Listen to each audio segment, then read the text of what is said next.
35 Amo.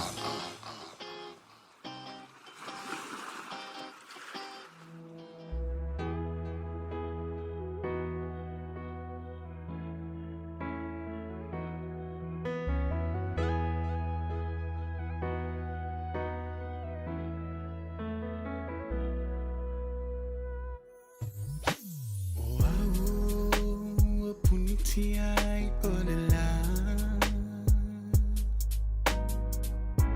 Wa o mai lo ufa anoa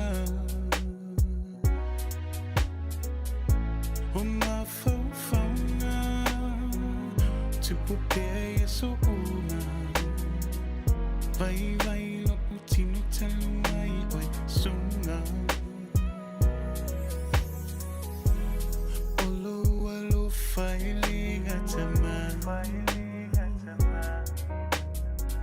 Se ilonga o leo tina te mawhai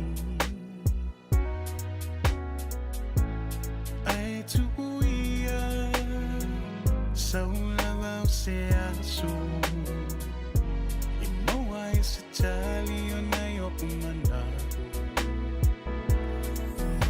Fitu o le langi se ita umai Say ole sami say talano amai Uang matole la saule poni sa Ualilo tu ai o folina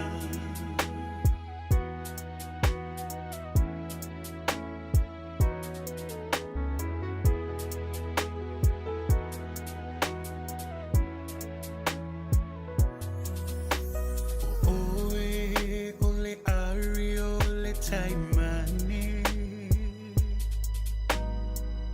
A oita se mai ta avale vale Wa ole loa Ina pea isea Ua whaingata yo se fufuanga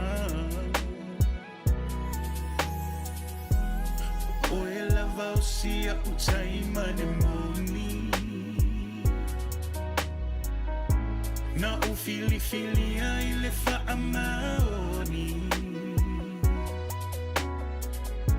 Malo utali tonu O lau lava sa eli Ai leva me ona umai lon keli Fetu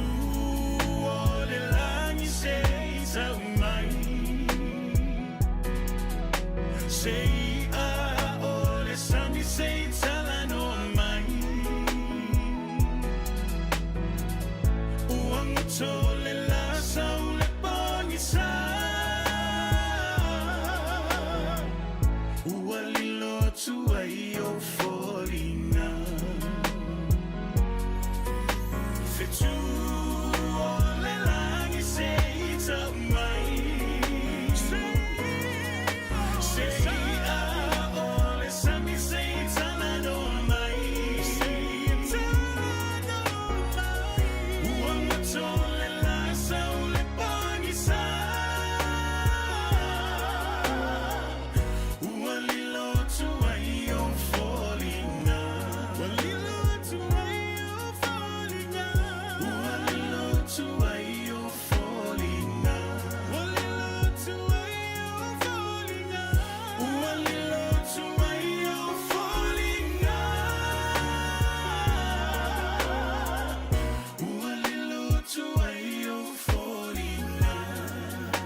se na taina a o e o poina u i le siva a o ta feliu ai le musika manaya o le alofa ua a mataina pe e te mawhai ea o na ta sisiva pea a vea o e maupanga i po umalawa Pasafa a masani a o ta veo ai a vea pea o e maupanga i aso umalo uolanga e le mawhaanga loina le musika manaya a o ta ulima masisiva a o te patu ma o manatu natu e fia vea pea oe moa u pe e se mawhai ea o na ta sisiva pea a vea oe maupanga i po umalawa Matafa a masani a o ta veo ai a vea pea oe maupanga i asa umalo uolanga I'll always remember the song they were playing the first time we danced, and I knew as we swayed to the music and held to each other, I fell in love with you. Could I have this dance for the rest of my life? That you be my partner every night. When we're together, it feels so right. Could I have this dance for the rest of my life? I'll always remember that magic moment as I held you close to me. As we moved together, I knew forever you're all I ever need. Pe e te mawhai ea o na ta sisiva pea a vea oe maupanga i po umalawa Matafa a masani a o ta veo ai a vea pea oe maupanga i aso umalo uolanga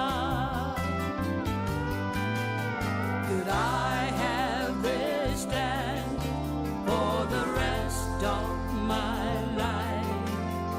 That you be my partner every night. When we're together, it feels so right. Could I have this dance for the rest of my life?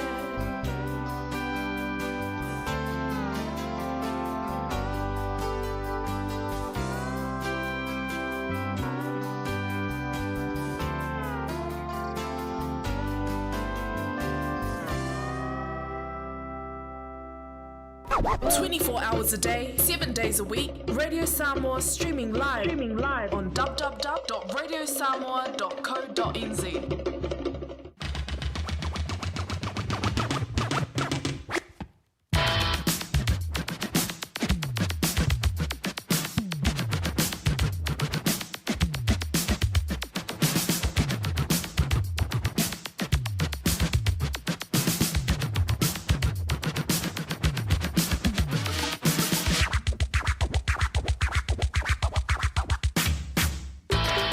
Fukamali now, Larry C. Le Fantu la Tolanga, Samoa la Fantunga, O te Manatuaina la Bessi, Lena e Saway Mafasiva, io. Malo le sui forma de Wiam le Langi Mabai, Leia, Woliola, so Lua, so Luce Fulum la Tolu, Olima Sino se Tema Lua, Filolima, Wafa Tonu, se Fulum la Lua, Leniva Angola, Woli Fa, Mal, well wing all the time.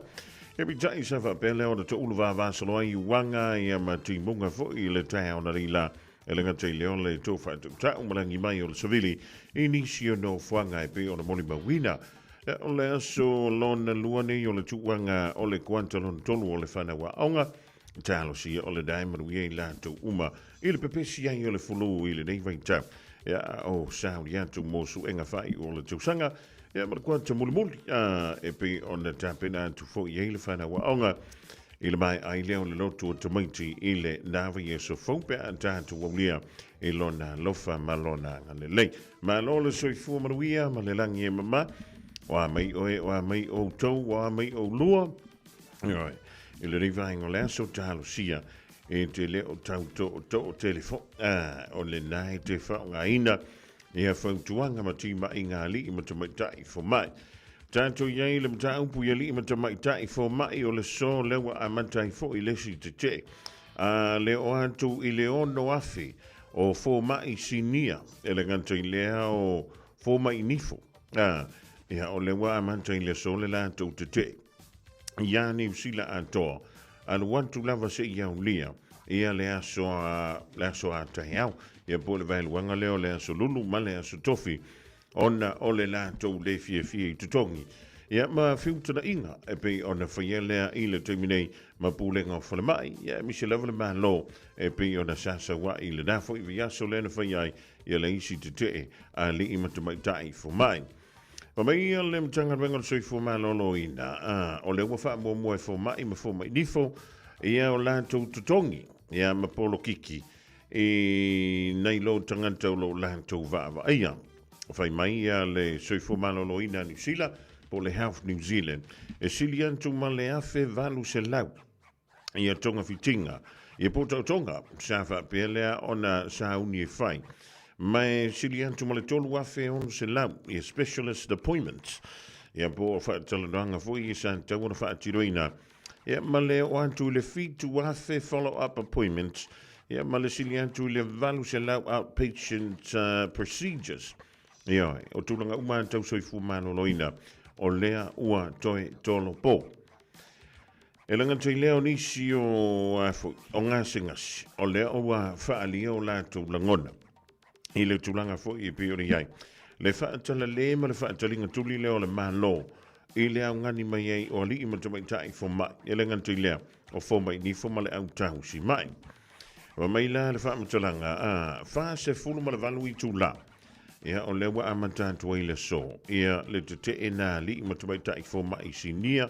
E langa te leo fo mai nifo. E pei o nā tā ua mai le i le tātou li poti. O le fe au i la tau ia po o li i matamaitai fo mai e tu nātu le li minister so i fo malo loina. Le li i minister ia Simeon Brown. O lea o lo o tu atu ai le la tau whaamatalanga. Ina ia utangia mai le whaatangi atu.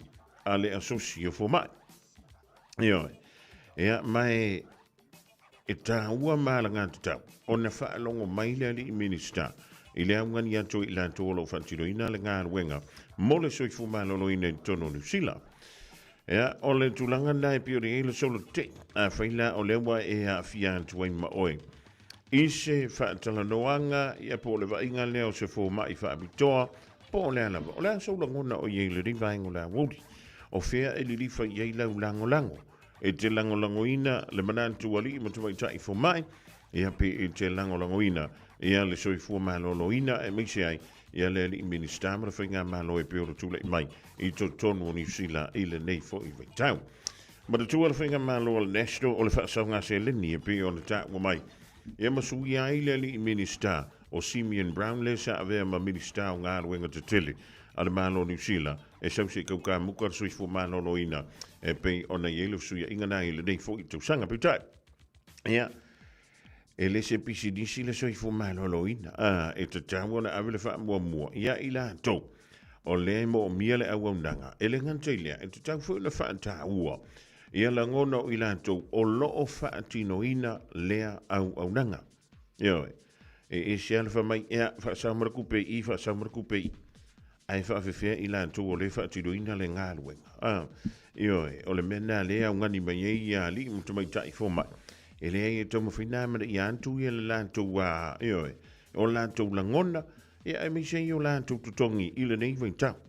O le mea fo le nao to te lei i leo whai o tausi mai i te tono o New Zealand ua tu uani usila nei mao lantou ainga ai malanga antu i Australia ona e whaiasi whiololo le tongi e ofo i na maile Australia i nisi o stete marisi fo i o pi tono i Australia e masalo e whaaluaina.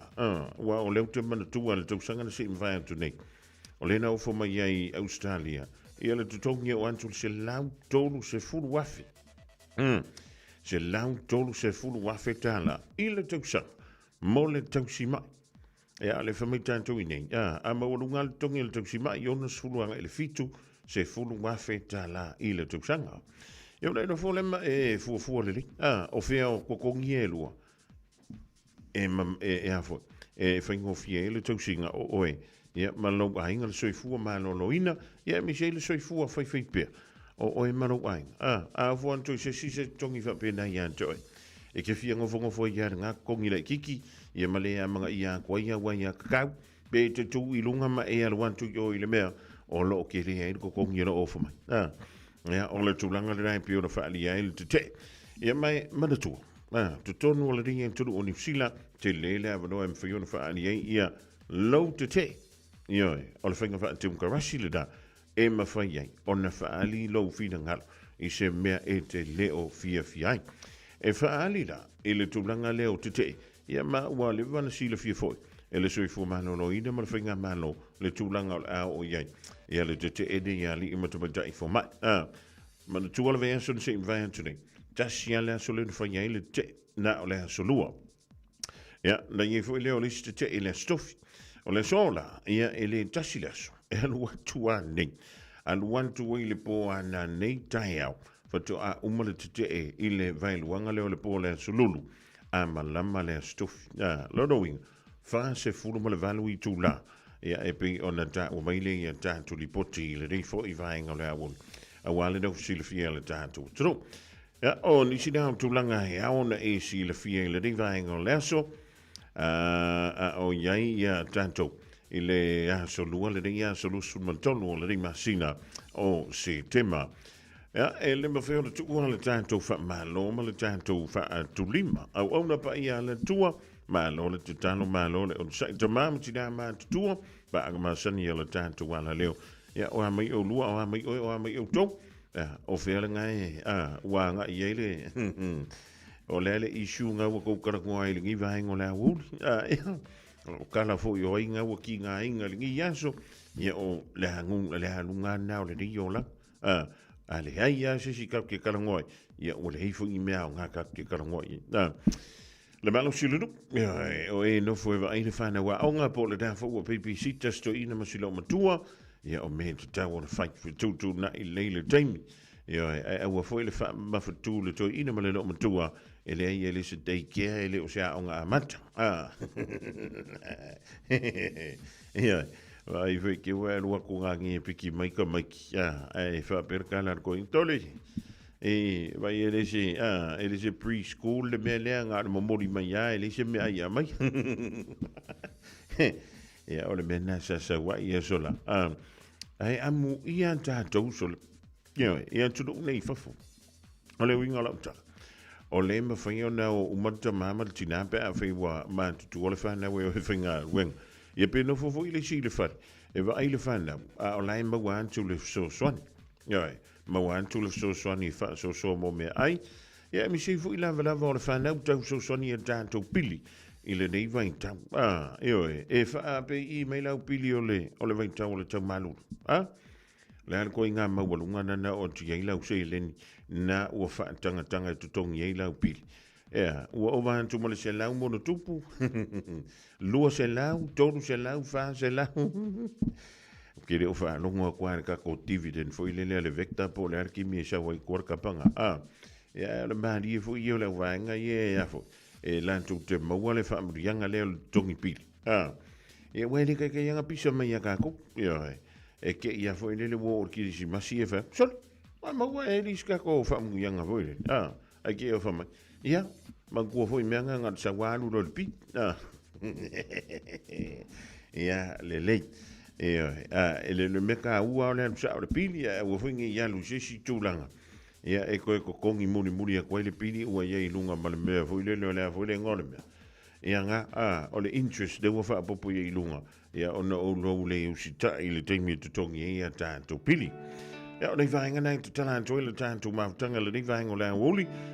Ina o toi sfulma le iwa miruto na tā leo le itu la e tasi o tala i vai whanua. Tau sia ma le wha mauni e uio lima. Ina ua le tau lau wha moe ngā matua. Wha au la i ta lau ta mau. Te mi malawa na o ta ua. Whai ma wha malunga a o tupu a e itua. Nga e tau sia ma le wha mauni e uio lima. Ina ua le tau lau wha moe ngā matua. Wha au la i ta lau ta ma. Te mi umalawa na o ta ua. Whai ma wha malunga o tupu a e itua. Nena ea, o lo tina oe. Ele ai seisi e le whamani mai, ona oe. Sili lo loto male matau, lo utu ai o ai e au. Nena ea, ele te a oe i o manatu. Whaafetai mo.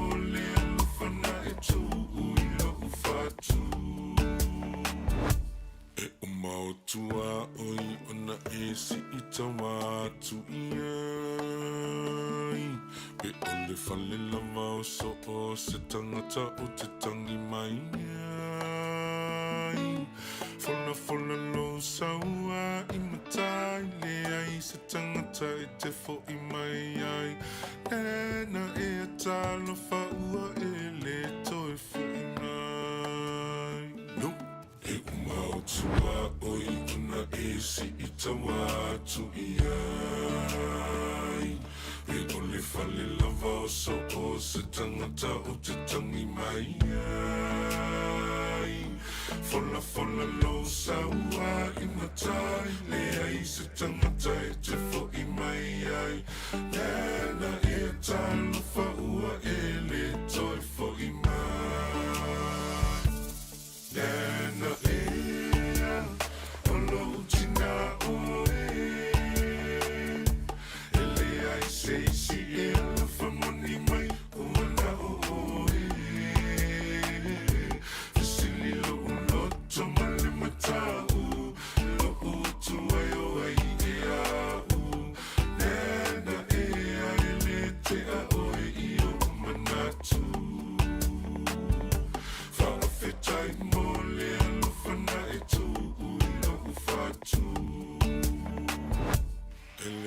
Say le nu'une e no foi la utana. Ta whewhe a matunga talo whai suna whaatau tana. Pei o mea I salavala pe fa apito lona fainga tu sapele fia umamai ole ainga fai fusu anga iluma ole pa o te manaia alu ele ai se ele no une no foi la utama to feel be amo tu talo fai sona fa tau tala pe yo me ai salavala pe fa apito na fainga tu sapele fia umamai ole ainga fai fusu anga iluma ole pa o te manaia nena alo tina oe ele ai se elo famoni mai wana oe Silo lo tomale matau lo utu ai ea nena ele te oi io manatu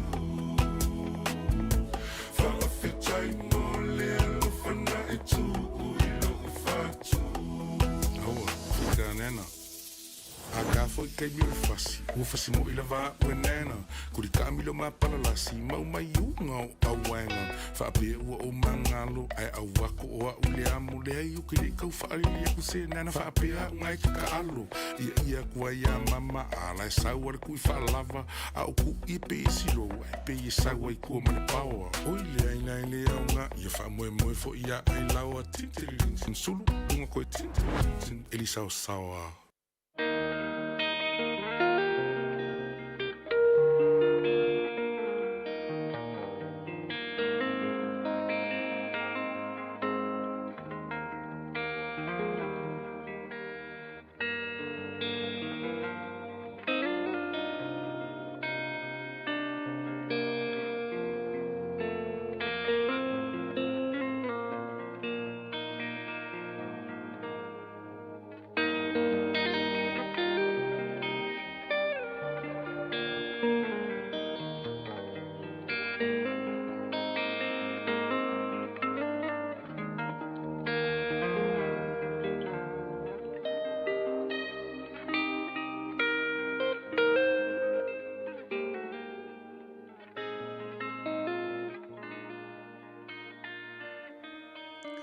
Lui tau mō le aso.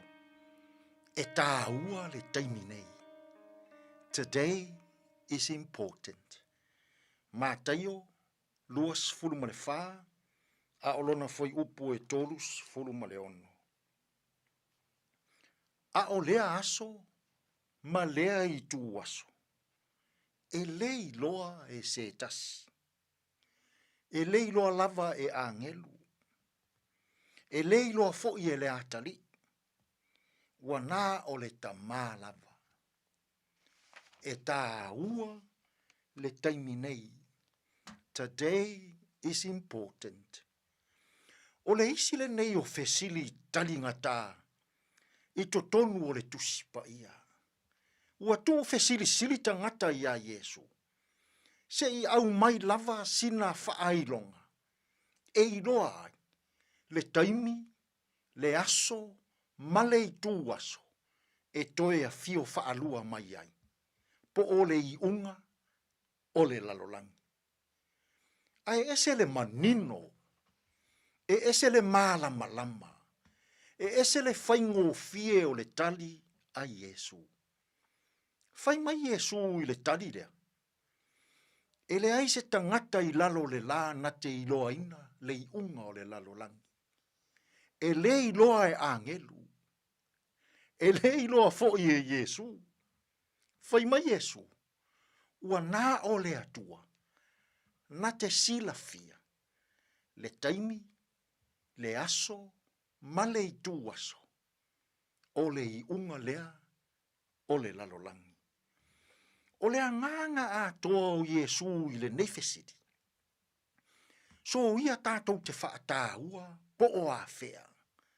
Po le a le aso, a o le a le i tu aso. E mana o Iesu, ia ave la tātou whaatāua, i le taimi nei, i le aso nei. O le lumanai, e manuia, pe a le lei le aso nei. O le anganga lea o Iesu, e manao, ia tātou mātāla. Ma o tātou ngā lulue, ma fai mea le lei, i le nei aso. A uma o tātou aso. A ua tātou whaia mea le lei mō le atua. O le mea au pito i siri lea, o na tāua. Sa mo ai. O le i unga o le lalolangi, ma le toea fio whaalua mai o Iesu. Ua lea i lava se tasi na te sila fia. E o a i a ngelu, ua o a i a Iesu. Ua nā o le atua, e ana le pule ma le mana, na te sila fia le aso, ma le tu aso. Fai mai Iesu, e o mai, e pei o le sau a le ngaoi i le pō. Sa mo ai, e tā ua i le nei vai tau, o lou so i fua ma lo tātou wola. Le taimi nei, fai nei se mea le lei, mō lou mālo. Fai nei se mea le lei, mō lau e kālesia. Fai nei se mea le lei, mō o mātua. Fai nei se mea le lei, mō lau whānau. Sa mo ai, e mana o Iesu, ia avelo tātou whaatāua, i le aso nei, i le taimi nei. Aea, pe a se i e whaia ia, se mea le lei le nei aso, o le mea tāua lea, i lo tātou wo atu, mō le lumanai, tātou te tālo. Lea tua mamanai, whawhetai ua e loi i mātou, ia avela mātou whaatāua i le taimi nei, i le aso nei, mātou te whaatino ai mea e le lei. Fesoso ani mai a mātou whi au mga luenga o le nei aso, e tonu ma le lei ai mea uma. Lou lava suafa i Iesu lo mātou ali i ma le whaaola, ua mātou te tālo atua i nei. Amene.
Hallelujah worship team malabese Emanuelo ina wajoi tasi le minuto na tane o nei tula e tasi mole joi la fa tain le sunga ya Reverend Itzi Sone ngafa mole tanto pol kalame o fengo ino le tang mole so e o le so ai ya ole dai tuli le dia so lua la toa e le kuri le sao e vai po ina Jeff so so ni le so telefon e le tulatas.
In this update, around 6,000 senior doctors and dentists have walked off the job following failed salary negotiations. The strikes are on today and tomorrow. Te Maru Hospital anaesthetist Dr Peter Doran believes they've been forced to take strike action. The only way to get genuine bargaining in the public sector these days is to threaten to strike and to actually go on strike. It was only last week that we got some people of genuine consequence around the table. A vaccinologist says the Trump administration is undermining public health for political gain. The US president has stated without evidence childhood vaccines should be spaced out rather than taking them all at once. He's also repeated a discredited connection between the vaccine schedule and autism. Auckland University vaccinologist Helen Petusis-Harris says it's been studied extensively and there's never been a link made. She says vaccine misinformation is having a devastating effect. The result is in now reducing vaccine uptake, coverage and confidence. That just continues to be eroded. The Immigration Minister's responding to New Zealand First's concerns about migrant visa changes. 2 new pathways to residence have been announced for skilled migrants under a work experience or trades and technicians route. NZ Firsts invoked a rare agree to disagree clause and calls the immigration policy unfocused. But Erica Stanford says some exclusions will apply and this has been done carefully. This does not represent a flood of people being able to apply for citizenship. It is a very small targeted number of very highly skilled people. Businesses are hopeful an overhaul of the Holidays Act will give them clearer leave guidelines. The Workplace Minister will be announcing a change to the 2003 Act this afternoon. Canterbury Business CEO Leanne Watson says the current legislation is far too complex. Businesses have just simply almost needed an advanced calculus degree to work out whether or not they are in fact meeting those obligations. And that's news. In sport, Canterbury General Manager of Football Phil Gould has absolved himself of blame for the club's NRL second week playoff exit. The Bulldogs spiralled from top of the table mid-season. The recruitment of Lockie Galvin from the Tigers coincided with the slide, but Gould has backed his staff selection calls. Every decision that was made by people who deal with these players every day, who coach them every day, who know the players extremely well, and that's why they pick the teams the way that they do. And that's how they did it. And I trust the people that deal with them all day, every day, not the people that take pot shots from the media. They don't have any influence over what we do. Captain Keegan Bradley wants more creativity from American golf fans, supporting Team USA during the Ryder Cup starting Friday.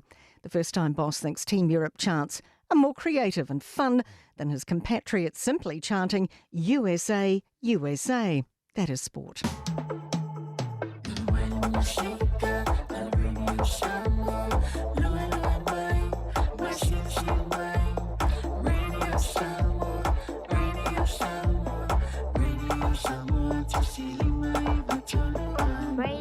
Samoa.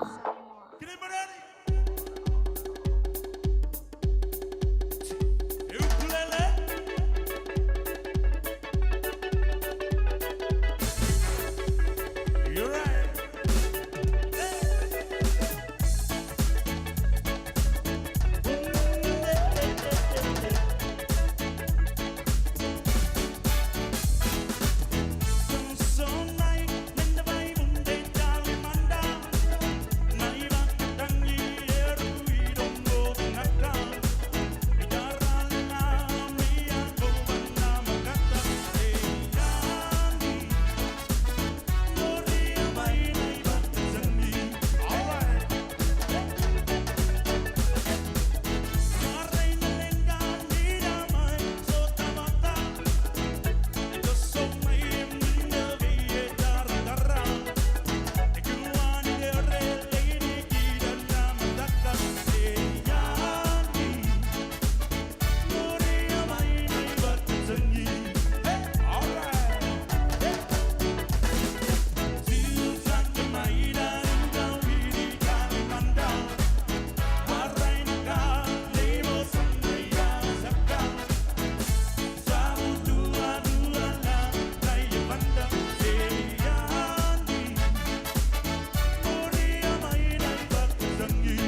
Og det siger jo tanto for vi fjerner le divang la woli va en tui foi por la me fanga solo le dia solo ala wala le radio samo tasilima i vatolu mo le divang la woli fi fila ganga la mo la tanto filo ingam hasani ma le vitalenga ya tongisia Pia Wilson va so voi le ia e swafa Pia fa plena a wale tu ainga e va vanjula ni vango la wila wa telenga tu sia ma lo le fio le fai ma lo foi le tawa tai wa tanto wolia le ni vai solo na fa ma sino setema ia le nganga la fi le nganga fa te tai le ni tu la le uli ia fa tala fa tu foi la sunga le li fa salau ia po tal tai po le tanto polo kalame o le uli ia malau sunga fonga mua vai maunga yo fa malo se fumonia fa malo ta whatsai fa malo si ni aso a fonga mua malo o le ka ma wa ko lo si fonga pe ma na tau la vel furu wow ia fa pe a fa ngana to ange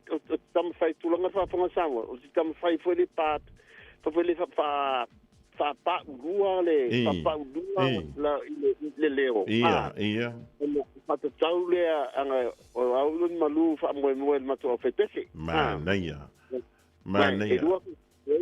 Elua fe pese mato ekalesia. La fe pese a tino mato tu al mato ekalesia. Ia ma fe pese tameti, la fe pese la tameti. Lela e tonsia. Ela ma ele kai nga pasia. Então sanga voi le le afi va se la wi va fia le nanga taila walu le fe pese. E fa mo le au ke fe pese. Fa makala ku. Ele ngo merga kare o kia. Fa mai. Wa fansi le vai ke le ko ya se lo. Wa ke le no la ipe sa o talenga ya ti pe. Fa volar fa e sa mo Ia. Pour les faire tirer le temps, tirer la tovia.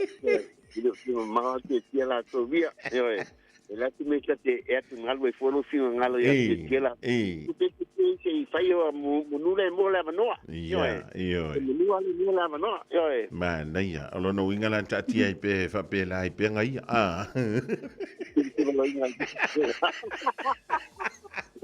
Ola mo le mal. Vai ale mal. O te matua ma ia le mal. Ia. Tu ngala mal swafa. Ia. Ia, ale langa sungai.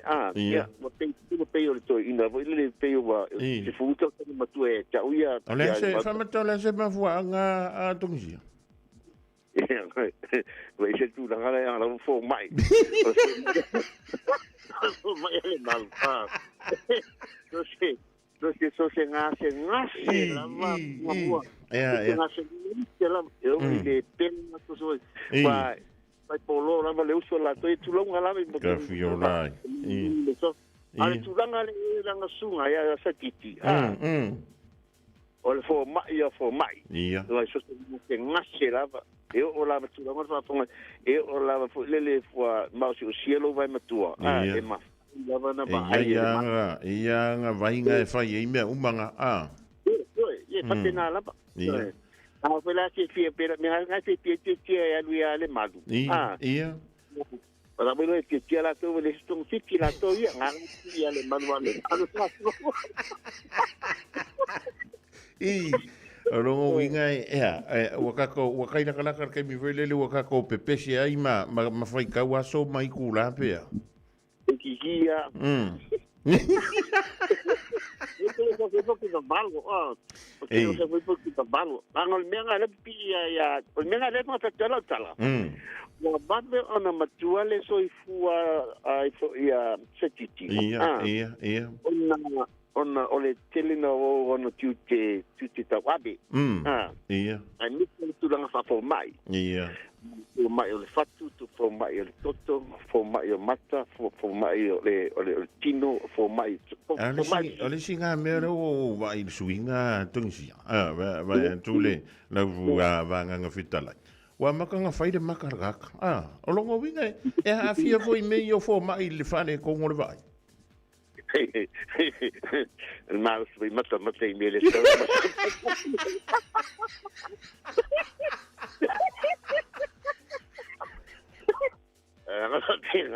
E fai le matio atsana Ia.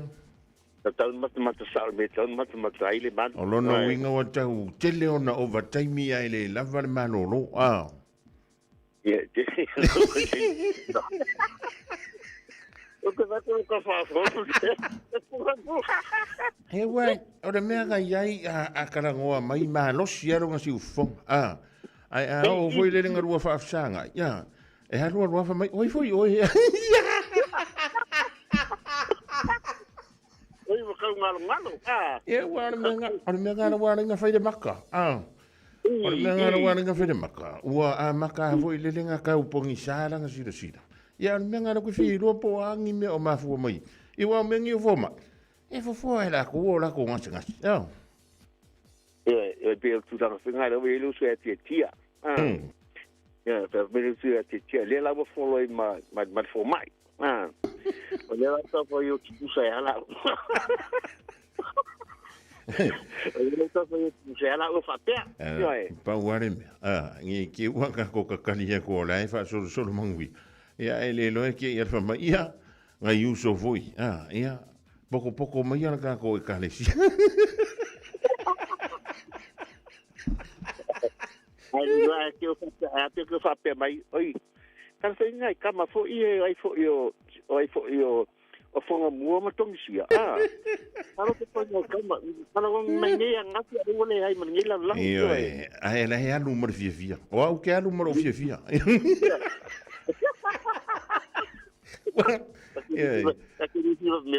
Aquele fiva velho favor Ia o keiro. Ola koe ki maka le upenga voi le telenga ia te tia. Ia mafau kua koe le sunga le li fo mai. E kau whanakaraka mai ia ka ua. Wa a kau mamau. Ia paure o le me mau. Karangoa kua fa mai. Oi fui le sa ua. Ai, eu fa per kana mai le mui foi le mama koko koko. Ia. Nga kama ia mama. Yo era fa What's your name? Ngalo ingo tu danga yo se malo fo mua. Lo le fai le faiva. Io. Ya vuka ko wale ia se lunch de se coupe. Ia wala vale aka ka va ki ai mole. Ai to le ia le sango. Ongo so yo ngalo me se lunch. O le la no pasa longa. Ai pi fai mole fai pe ku ai ya foi. Ia malo le nganu malo le fai o le faiva o le vai tau le tau tonga e ola o le fai unga le vai so ding. Ia le foi la ngofo ai ka la fo le kai mi ka ko wale la ki lu ma le va le waki. E foi ni so tanto tu o sa ni ngalo to le fai unga le vai so. O la sa ni le kai ni. Io. Oi.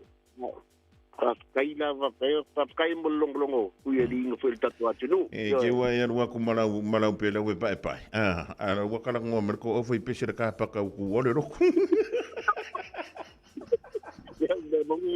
Alme bonginga po mua. Ia le tura ia ngalo kike ko nga solo mai tanga chale wa se la va fa so la to ia sa le la va sa ngwana. Ole mo fo le ata di vai la habito silenta o que tono tato langa a fonga mo. Le mo le ata ia mo fo ki la to ia mo ata pe ia le ni ta la fu pe le ki mena tupu. Pa pe ma fa te ma pa po si pina ngalo so se si o tato atunu. Ia mo wan ata la to ia si fianga fo ina mai le li. Al ne tu da fa ta ke le lava ila sunga. Ni pasa lau ia por tau tai por tau kalame o le wauri ma fonga mua. A tai tele la fonga mua o vai maunga. Io e mole matua pa au le tu la le uli. I ia le tu sa mo ne hoto e mol ni la la te ina mo lo to se pu fa peso mantowola. Io le nevo tato fela I manu ai mala. Pa malo se fo manuia, pa malo te wa sai. Pa malo lava so la manuia sa mo ia na to fa matu tu lava tung sia ia wala tato fa inga le ni pa ya so la to ia. Ya, ni si tulanga na to yo tung sia la to e ba tu sa alfa tuanga tung sia. Pe amana bia se ta bale tau mo no me ya. Mana tuere no tung sia man tu fo le omega cas. Ya, te le so so ni mo ti aja o mo fo fa mama benga. Ke mo nai fa mo dia ngala ite mo tu fo pe fa nga inol tatu tua. Yo le tolu lava tau sanga le e fan to to sia ya e sa mo li mau to tele pe to si ma te tanga to sa mo te tonu la telefoni to tonu promotion tatu mai le lima le ono tau sanga talo le la me fanga solo tatu promotion nei yo e il matu ma ia le lo sa de sta la ina la vale por le registration e free e tolu tau sanga e le me tongi le whainga le mo le fitness tolu tau sanga e free e le se me tongi se me sino lo sa e tolu tau sanga e le se me tongi mana tua whea iu ai inga whapitua tatu whasaralaunga whapisnesi tau lava ina alo ia ma fo msabadia fo infa mandia ina matulanga uma familia ina tulanga uma ona papena ela ia ona whawaul tatu promotion mo tolu tau sanga mana tua le tolu tau sanga mo mua le ale ea se me te pole po ale me focusai oe ta mo o le tunginga lau sa nisi tulanga le fe de fanga sola matatu fioki e fe lima sala tala so se ta vale lu a fe fioki o tatu piki apu tele ta mer feno ki tinga sa mo telefon ga ko stock e mai ta o tula betong sia te lo pele o sa bali nei over malefance fulu tatu piki apu te tungu tatu storage tatu YouTube to yora penga piki apu lo mo tonu tatu tua ole to yora Hilux Nissan Navara, Mazda PT50, o le Mitsubishi Triton, e lese tato Holland, Colorado, ma le tato Ford Rangers, o lo tere tono tato Portabale, SUV la popo, SUV Fiololo, ma SUV la Aichi, e fitau le mo ainga la to tele, ia ainga po ie to tele whanau iti, ia tulanga la to ia le tele ta le whailau fiti dinga pa sumai matala mai au, o to avale la Aichi, po ia ngā mo tupulanga, pa alum whanau, pa toa mai au o ngai investe, wa matanga luenga wa fo sailingo sulu mai mandia ya e mo tonu tatu lo to amo tatu al fata al tatu falta vale nisi tulanga tino mai Samoa e mo la fa so tung sia ti e mea ta finance ai faia la fa unga fa wala tal sanga tu sumai tala mai out ile luselau Kemeni Stripe ngai papa to i mankau luselau Kemeni Stripe fa voi na val album tatu landline ole oiva lua fitu lima balu te silua o iva lua fitu lima balu te silua e por telefoni fa vei ala unga fatava atungsia ole olwa tasi papituono lima fatasi olwa tasi papituono lima fatasi mani tele o fai do primal nei so a ponga mua o so ngalo awala ba to twino tatu lu amo temnei pato fafa su tu ele so a ponga mua e fa pena yo no fai o le to fai tungisia Pio Wilson o le tautomala o dangana le o meka kasi le lua se lau Cavendish Drive but kwawe te mau ye le mea le ta vale wa mai o le tutuina ia wa lava ia o lua ma le toi ina ia po le no matua fo i po le whanau maua so se tu ai ngā ta vale mo o tau le rei tau o le tausanga o lua tasi whawhi tuono lima whantasi ia le numera nao lana telefoni whi avea i po le numera le ofisa le lua fitu lima valu tasi lua. Ma loa tuia Christina tana vasamala inga le mahu tominai me le pone i le riva inga le awaoli e langa tui leo pa napa si la whau ngā luenga i le sunga ia pasa ram le moa mai Glen Innes whau tui le whatas main riva inga le awaoli wha pefo i a pali sina e deo vahenga mo utu umalawa o le whatasi mai le riva inga le awaoli le tautua a le Radio Samoa. Tasi lima i watolu a mo Radio Samoa. Fia le mona rental se whailo antula na whabitoa mole masino se tema o ke topa ma novema e luse fulu pasene o le apa uma wala no ele tongi o tavale pe a tolu aso pe silia to foile umi e te whao ngā ina ai e ma whaiona piki le tavale mai le malewa lele fale olo po o whangali wha pelo tātou ofisa au tui ala fua pe momoli e to foile fale tali malo o lo e wha mautu ai ai ngā whabitoa o lo ia tātou insurance cover e te fili mai ai ina ni tupu se whalawelawe ai o lo iai le puipuinga tuolo yele tanto accounti Lucila be la fo sa fo ile Moana Rentals e fa nga ile Pacific Easy be fa nga fo ile credit card e fa tino ile tongi no lo sa mori si fa talanga vala ile Pacific Easy ile over selau o tasiono ono po numero masani au kilani o le lufi tu ono fitu wiva fitu fa o le lufi tu ono fitu wiva valu fa matalo sanga e transfer o e ile Moana be asisi ane ile Facebook ale Moana Rentals o le tanto upengata fa ilangi o le moanarentals.com Moana Rentals o laupa anga e taitoloina oe au e malanga asiasi i Samoa. O e si la fia me e whaatino e mawhaiona e umi aiso whale motu le lumanai. A fai fo i so fale motu o e sira fia ma fai na faatilu ni si o fuafuanga e fa nga ile equity o lo fale. A wani e misiere por kalame o le malu I fale. Ia fiafi o sururu taitasi le se fulu e te aile faa. O le a e sila fia ai au wala e mawhai e ona e umia se fale motu le lumana ai, ma au wala e whaonga ai le equity o lo fale motu, e whaata wai se isi o fale, le pora kalame o le malu I fale, ia fiafi o asorulo vai aso taitasi, se fulu e te aile faa.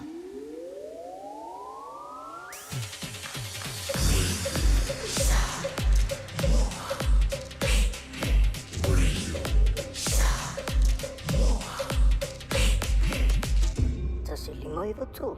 Amo. Bread of life sent down from glory. Many things you were on earth, a holy king, a carpenter, but you are the living word. Say it now. Come on.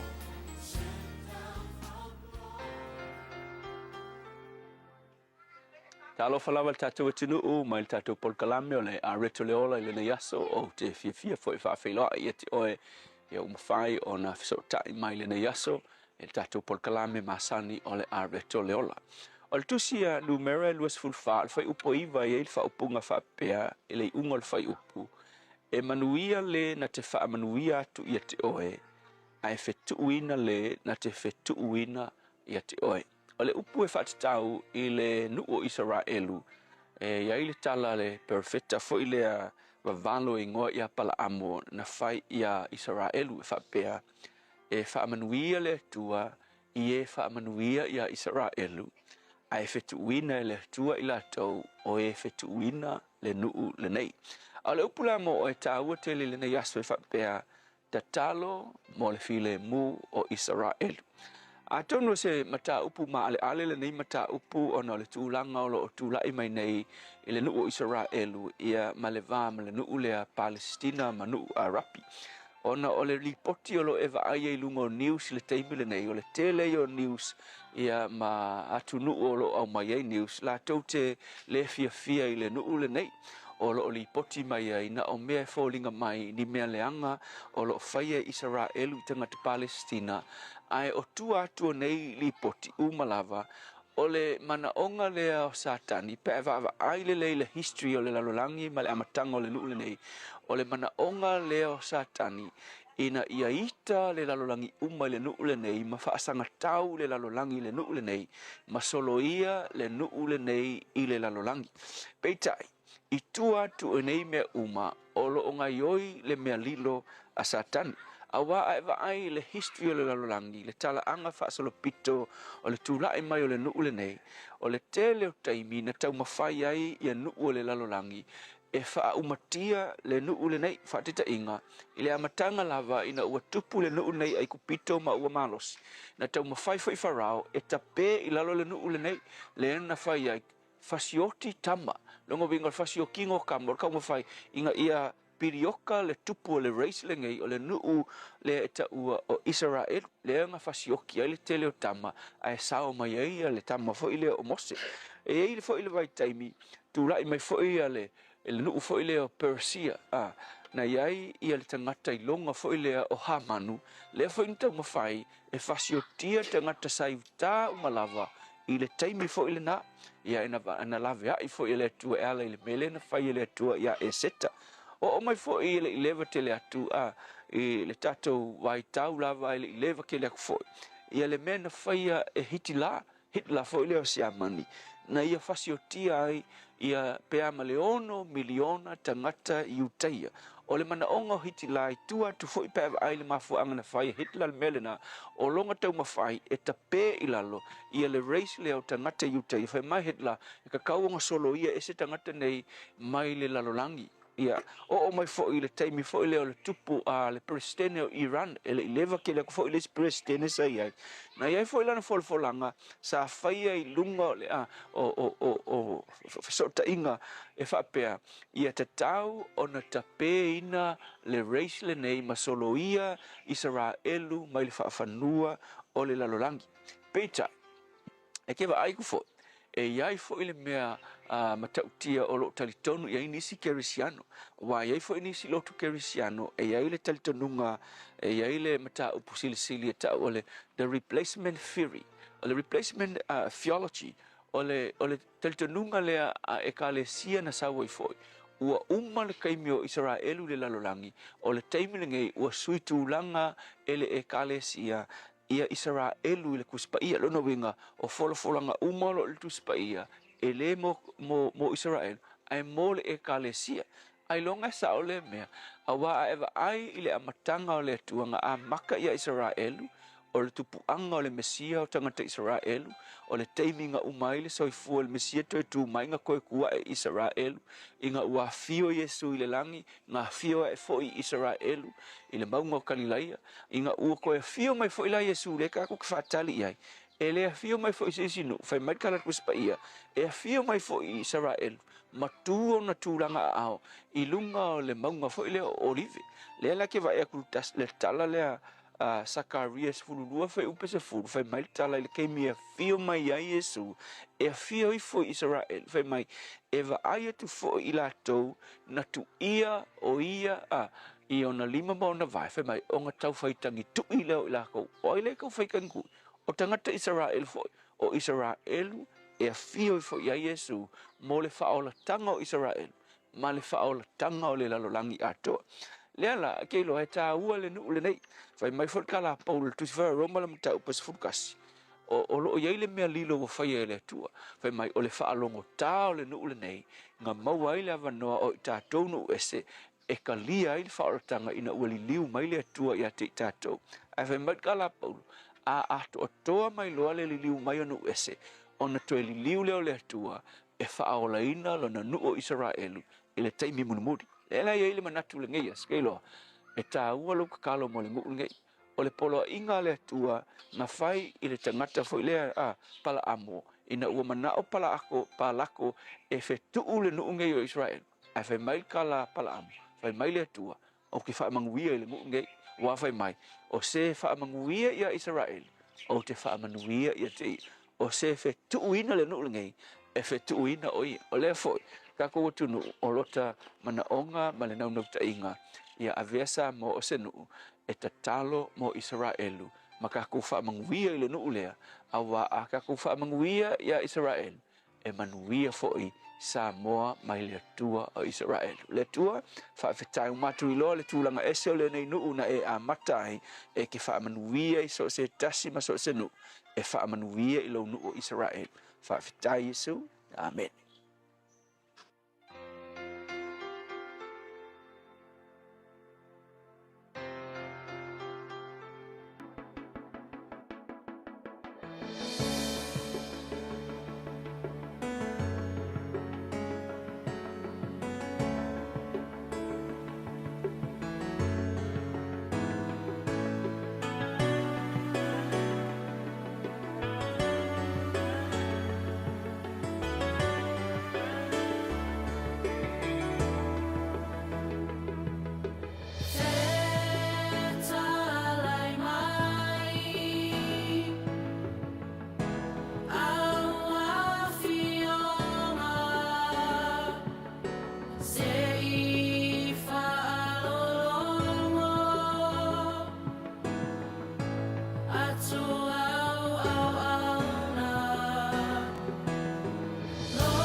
Sufukumalina le First Samoan Full Gospel Pentecostal Church i Weymouth malapisi o whainga ina whentalai. Mai mole tulinga ng whautai i le sunga il whaiwhi am ia pasta la whaile kopa le Assembly of God I lano I sa vai mole tātou polokala mina o le arito le ola mo oima o le rifo I vainga o le awoli.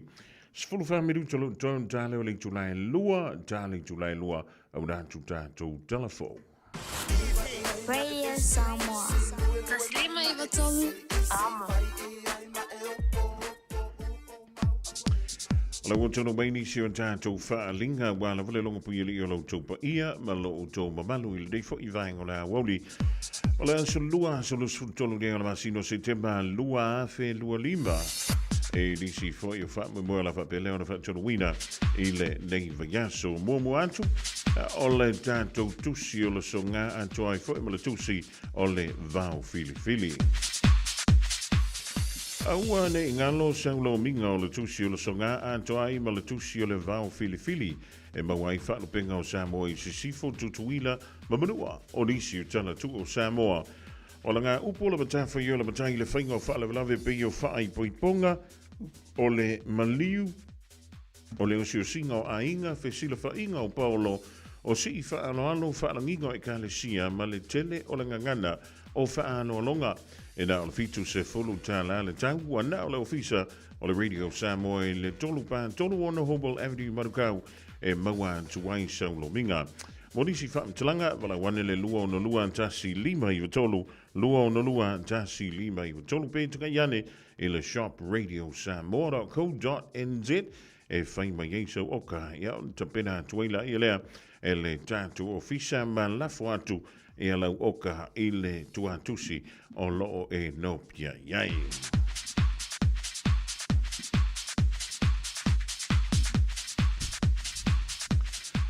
O le sia tātou whaalinga o le whaasitsilanga mo I lātou umai tupunga mai a talataina nofo maui mai tua tuinga mala talataina I matawhanga ulutongia le panta. O loo lala I Samoa, Amerika Samoa, ma so se tafa o le kelope. O le awhiala tātou taladoanga lona lua I le tuatusi o le Church Unlimited Cafe I le tolu pa lima Teara 2 Road I West Auckland I New Zealand. E whaiala I lea so lus fulumaleiva o le masino November lua whelua lima I le Julai se fulurua I lea wauli. Ma tau te wala awa toa I le awa ma le whaano alo I le paia ma le mamalu I o tu ai tu taulangi. A whiwhia mai matala au mai ia o laule au I mai o le a le whaatali ai se fuafuanga a le tātou ainga poto poto. Mo nisi whaamtalanga mo I la toalo alala I nei New Zealand whaasote iane a le tātou numera ia. O le olo fitu whaalua o tasi lima luaono. Olo fitu whaalua o tasi lima luaono. Ia a whea jalala I Australia whaasote iane I le numera lea o le o wha tolu lua valuiva iwa lua iwa fitu. O wha tolu lua valuiva iwa lua iwa fitu whaatai o lo senia. E talataina valusia talataina le ala I Salanoa William Palmer tu inga malawa alotu talataina a toai mai fopo ono sai Palmer. Malay tātou whaalinga muli lotu a tamaiti a Samoa I nei New Zealand ila nei fo I tausanga. Wala tamaile aso whaamtoa mo le whanau wa manta fo ina tapena mātua ma pese ia ma mo pese a tamaiti. Po e maila ia leo se video o lau tau loto ma lau pese o le lotu a tamaiti. Lafo mai le Radio Samoa.co.nz/White Sunday. O le video tele ana reaction si lunga o le TikTok. O le a maua se whai longa. Ua lava a le tau loto ma le pese. Ia o nei o vantu ma le tolu minuta le umi. Tāpunia le awina mai o tātou videos. I le aso iwa o le masino o ke topa. Tāpunia pālota. I le aso se fulu o ke topa i le se fulu. I le tai au ai afol se fulu lua i le awauli. O le awhai i le tātou launga tongi. O risi whaamtalanga whaamsotai mai le tātou ofisa. I le lua o na lua tasi lima i watolu. Lua o na lua tasi lima i watolu. E maua tuai neisi whaamtalanga. E winga I le tātou tauvanga. O nisi nao tātou whaalinga lau tonu mai le ni vaenga o le awauli. I na ua toe iwa ma le afa beriu te ona tālea o leitu la e lua ia tāle lua tupena mai foi le vanga o telefou mo a tātou telefou le reia solua. Malo soy fua, o se fufonga Samoa, Radio Samoa, tasilima iwa tolu amo, se kia Radio Samoa.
Sa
Italiana, my love fear yaita.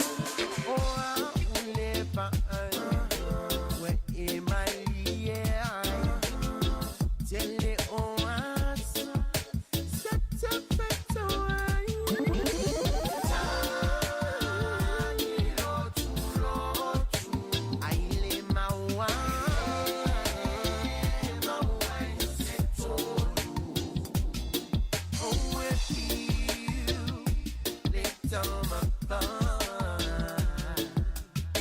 I must sit down.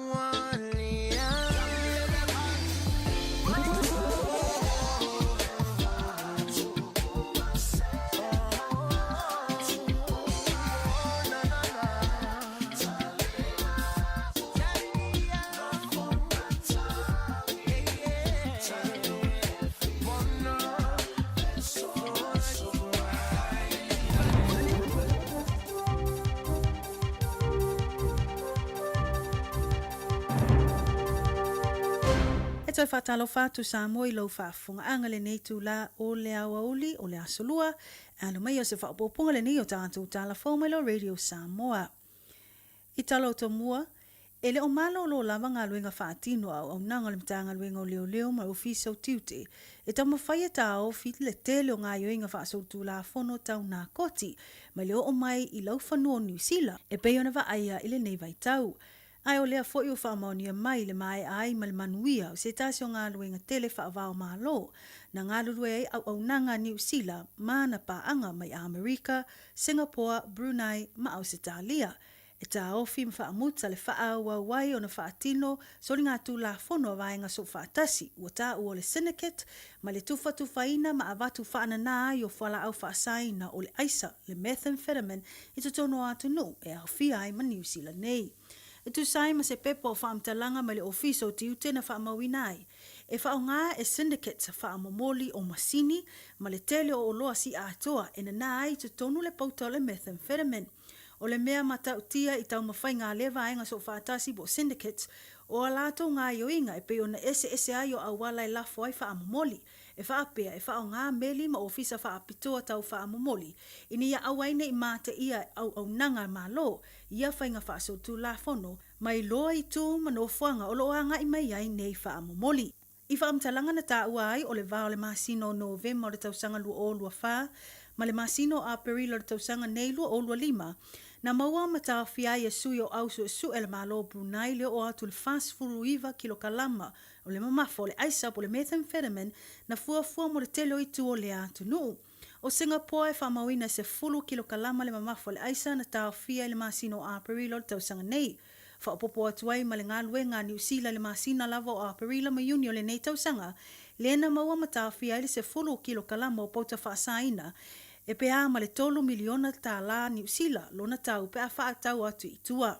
O au se talia lava ia na o lātou tau fia le o atu le whase fulu kilo kalama le mamafo whala au whasaina i le masino me o le tausanga nei lua o lua lima, mai maua e 3.5 miliona tā la au se talia, lona tau whaatustusa atu i tau e ono whaatau wai le maketi. I le ao te lenga o ngā luenga whaatino au nanga a malo le malo ma le tiute, e iwa se fulu le lei tau mawhai ngā syndicates na wha lawe ina ma tāwhia e au nanga le malo, mai leo o atu i to tono atu no, na whai paanga i le ne ngā luenga tele, ma le to se fulu ono o tangata na pue whaapango tā e leo i New Zealand nei. Whamawina i sa i lilinga o lo msalo mie au nanga nei, o le atu no o Mexico le a fua mai ai, po o le au mai ai whala au whasaina, o na whaasolo ai lea o na au mai whaananai i Amerika, ma ngai sa au mai i atu nu o Asia, ma le atu Pasifika. Wa lipo tia ma whaamaonia mai nei le maali liwai o ni tangata se to tolu i to tono a o te roa nei, i le whaamai ua tā ua o le meningitis, i to tono le lima vai aso, ma ua wala awai nei e le to tele le mo mia o na amata whaatu langa, ma whaatino ai o tui pui mai le nei whaamai. I reporti mai le New Zealand Herald na whaamawina ai e to lima mai ua whaamaonia le awhia le meningitis. O le to olua ua maliliu e tā ua na maliliu mai le whaamai o le meningococcal meningitis. A o le tasi na maliu mai i le pneumococcal meningitis. E peo na whaamawina o se tasio i lātou nei o se talavou i Waikato na maua le whaamai le mai ai o na awhia le whaamai pepesio le fulu. Lipotia o le iso o loo a fia ye ua mamai o se tamai titi a onga i Kalaistete, ma o loo tau fia pea matonga fatia i le maota ngase. Ina wā mata o na wa aia a unga o le meningococcal i le umai o se tasio ta amiro sanga la kapi. Ua lapata i ai nei e le whaalaputuputonga o le Meningitis Foundation Aotearoa New Zealand le lautele, e matua ia a fia lava nei whanawiti o tangata Maori ma tangata Pasifika, whaapea nei tua a sina, po tangata matutua, mai le nei whaamai, ma o le a maualunga ai fo le numero e whano o lātou soifua, ma a fia ngatu mau e a fia ai i lātou, e peo le a fia ai o le whai ai se tu lou. Whaamatala le taitai whono o whaalapututonga ia Gerard Rushton, lona whaanono tele i le mawai o tangata maisi ua maliliu le whaamai, ma ia tā ua sa tatau lava na whaasolo tui pui le meningitis, se manu e lawe ina mai olo o nai tangata ua maliliu. I le taimi nei ele o mawhai ele au nanga e nafa ma le whetu na ia, o waila au ma tui pui le Pharmac New Zealand, o na au mai ni waila au mō le meningococcal, taluai e le te le se tupe na whaamatu, mō le tu ainga ngase ma ua le mawhai ai ele to atele o ainga o na maua se whaamama avenga, i puipuinga mai le nei whaamai. Ua whaamaonia mai reporti le talusanga inai le whaalaputupotonga le te tawai o na whaatupe, mai iai le whesosoani i tui pui mō tupulanga talavou ma le se furu tolu a ngai le 25 tausanga le mātutua. Ma ua lātou te talo ai le mālo, ina ia te tau ono lātou sa valia ia fuafuanga, ma ia whaia, Awa a le ai, o le awa ia le tō telo tangata o le a whano soifua. Ua whaamawina foi le tuuai o whautuanga mo ainga o a onga ma le lautele ina ia mātaala, ma a whai ai alia e ni a unga le whaamai e periti ngā tele o le ulu, pata o le tino, e le mawhai o na minoi le ua po le stiff neck, ma le senga ia o matai mōli po le light sensitivity o na vave ave lea e whai tonga fitinga. Inisio tala, ua whaitoa ina nei e le toa tele o whauwhautua mo tangata anu mai whafo to tono New Zealand nei, po advocates. Fuafuanga o se tūlafono tau whaofi mo whai ngā malanga po le Immigration Act, is a reporting ma le leiti o whaavamalo New Zealand na whaamonino mai ai, o le nei tūlafono tau whaofi. E whaape o le awhai ngofi o na ave ese atu pe tipoti tangata anu, ua loa aso o au mau i te tono le atunu, o ilanto wa fia i soli ngā tūlafono tū ngā. Tu salava pe ua au tau sanga po ua lua se furu tau sanga o avea matangata anu o New Zealand. Ta ua tangata whauwhautua nei po advocates e peo e lifa telele nei tu la fono ma fuafuanga i nai tangata Pasifika. Ai mese lava le mawai o reporti whai numero tangata o loo iai to tono le atunu. Ai wat leva o na tatau o nato e foi. Po le vaenga o ta ua overstayers. Le au pito i mawalunga e lava le numero o tangata anu Samoa ma tangata anu Tonga. Whaalia e sui le Aotearoa Tonga Response Group ua matua i le tāla whia ngai tele le taimi ma le tūlanga o le nei fuafuanga. Ai maisi, o lea whaatoa umatu lava o na tu ina atu se whaamalu si au a le li i pālemia ia Christopher Luxon ina ia tutuwa antasi antu nu o le Pasifika i le whonotanga automoto le Pasifika, le Pacific Islands Forum.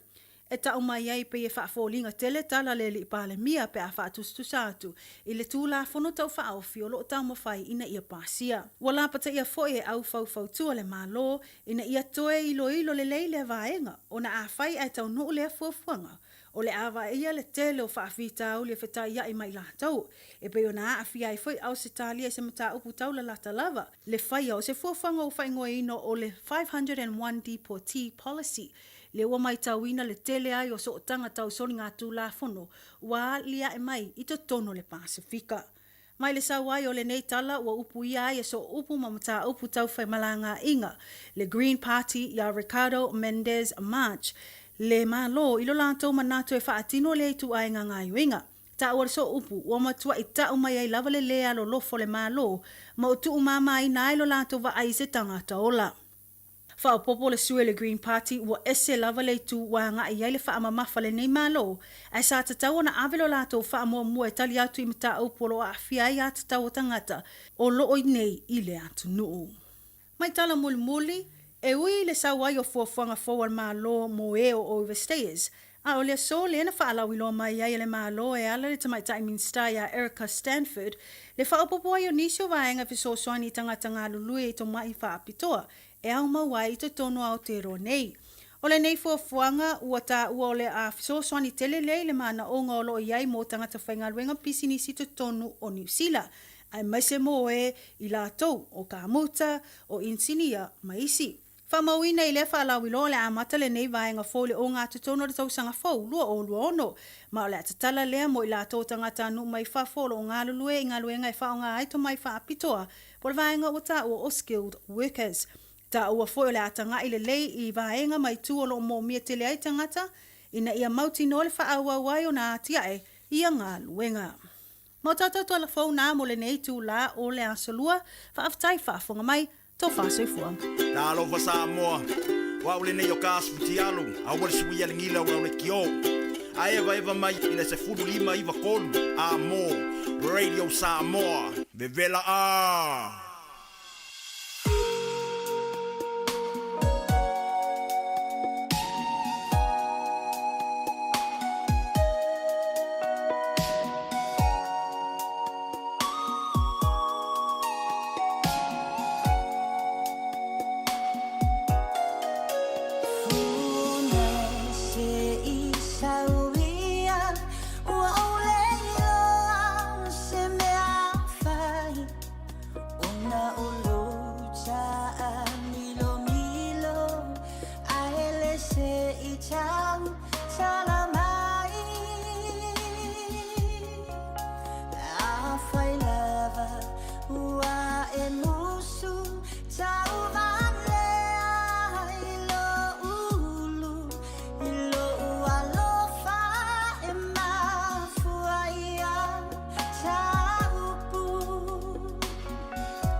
Se whakamari o mauto tasu ia malena asua o le dei whaingo la woli da ua sfunu mara ono miru tala ute ni lei tu lai lua ia le whenga i o le anturu mga alwenga tutuba whaiva no whirima o le dei fo ia so lua ia o le nasa e whafonga i se whaapoponga o an tātou talana i vei whanua e pe o na te pereina ma whonga rātou le whionga ia le ulua i li aisha hu tala vaenga o telefo a le radio sa mo le am whiona e toi whaafonga iei i le tulai tolu i lau. Le rei an tālo sia o le dae manu iana i ala mo whanau. I le vainga sumo mua o le tuwaka i oi whaifui ma siaki ane i lau lai ki ngā i e whaapela vo e o lei tono le potu a o lewa nau so mai whafura whaamalama le i lopo festival ti whanga lai ta whau ni ai i le rei a soro lua. Ia e o mea ngā o kamaki le angai whai eki ki le fo i lau lai ki ngā i nisi o taimi o le mea lea e tau ena mātala tātou mātua ia whewhola na whamai o i o le whalitusi e whai ei mea o ngā whai mai e halu siaki pē mo o lei o le whalitusi ia ai a whapea mai ia o lua ia e umamako mea o ngā le whalikusinga mako wole si i mātou tā whawhau mana ia uoi o le mō ia tau ia te le nopo le hale mea la a whai nei le nātou langa o le tamai titi mara tini titi le leifo se e ta'u lava i lon tamama lau tina le mela la au iei pe se mele le. Ia ai sa ka ua mea wha le. O le mele, tau na mata lai tātou mātua i le rei vai tau. Ai o lea wa mai o na wha ilo mai le whionga le lik pāle mi o le tātou mālo i Samoa. Le sunga i ala au li ala mali toa po la tau vau Fosi Schmidt. Ia le tūlanga pe o le ei le si ngā mai pe o le malanga mai ai. E Samoa mai Samoa i ni sila nei. Ia awala vai e tonga fitinga o lomo mia molona soifua mano. Loina, ai, molo temire, si mai i eilau mai mo malau, whaafunga angal ni vaengo la woli. O te whatalo whatu i le mai mo mai e si tātou atunu i le nei fo i tū lao le fiafi.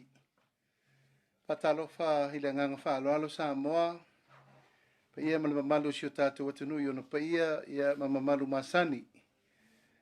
Pa ia whaalitala le lei, mamalu wha le atunu ia tainane mamalu fale malo ia le tua ia ua mau fodi ni lau ta ua e batu ele nei fasi silanga mal fa fe lo ai alo ia pa ia mal mamalu le tapu inga mau sa mo lo lala i Samoa matunu mamao o manatu e batu le nei fasi silanga mal le fa lo ia ona wei fo inisio tu langa le malufia o tu le mai ia te nei e mai sir fa inga malanga mai Samoa na nafi ia ona sa inga tong fiti mai Samoa mo New Zealand. Paulava leo le ngango le nei whaasinsilanga ina ia mau pea le tō vai ma ia awal whaapuleina le pa ia ma le mamalu si o tātua tanu. O le nei sairinga ngase ngase ma le sairinga tonga fiti ua lewa o na tatau o na whaatinoina. Peitai ia na ia lava le nganga se i whaamae ale leita ulumanga o tāpenanga. O le tātou whainga malo whiwhiria ma le whaatau tonga. Ia o na whaatau uloa la ia. Mai o le nei whaasisilanga o tu inatu le nganga whaaloalo i lau tāpo i mai Samoa. Ia o loo manuia me talu na o tau nu umai i le afiafia na nafi. O le mafuaanga ma le whaamoe moe le lava sa tau talangi e lunga o nisi fo whaatal tena noanga mtusitala. Ia ono lo ubae sa afia I tau lumanga lo vau le whaasolongo o tāpenanga o le whainga balota. Peita I elo se mea tele whaapole naisio tātou atanu. Ona o te usiu sta I tu langa o whaamoe moenga ua whautua inaia o e li ima tamai tei fo mai. E te tau penu usau e vaisia ki whaafo mai pe o tūlangai.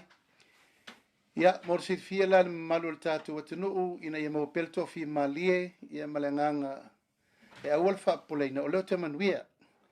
O manatu e watu ai pesa o tau talanga whapenei I le whale mai o lea o te malo lo ma iai ma whaasolo ai ia siaki ma mea uma. O lo o tau nuu mea uma le tūlanga manuia ia e mai se foli tāpo e mai isi o tātou atanu. E mo le tuaile nganga whaaftei tele Samoa tāpo inga mau au whainga luenga te tofi e le tua a e mai se fo I le pa ia o le tātou atanu ia ma le tātou whainga malo. Ia awal whaapolea. O malava o na tu matamanga mea umal vaiaso utonai sa to e fono whaapitoa le kapeneta I les Ferreile ono nisi fuanga te tau o na whaatulanga. Ia o manatu ai te tau loa o na whaase e tua ngalu mo le nei teng. Ia e usau e sa ili tonga fiti ina ia mawalo malosi. Tau a velfa moe moe si o tātou atanu mo le palawina wa Samoa. Manatu ai pea tau lava na watu seimi teimi ia ma watu se updates whapenei. O lea o te manuia I nei le whale mai I middle moa. O lo o ai ma malolo ai ia ma wha solo tong fitinga I tūlanga te tau ai pea I le soifua malolo ina. E whale nea manoai mo le tuaila nganga whaaftei tele ia I la tō umana tāpenanga nei wha moe moe. O na pe lava na sile fia ia e leo ngafa tau li maina si o tātou atanu ule teimire nei. I tūlanga o le whemalanga inga e me se fo I tūlanga masani e momoli mai ai ngase. Mosi o tātou atunu I nei New Zealand pe o tūlanga masani. E whaftai ai na iau fo mai private. E mai se fo I le fionga le liminsta ia ai ono I ke loma mo whaafsota ingo fo mai I nei New Zealand. Ia o leo oto mamalo lo mwhaasoro tong fitinga I nei au kilani. Au mea umalava ia o lo manuia mea I le whaasolongo tong fitinga na usawai.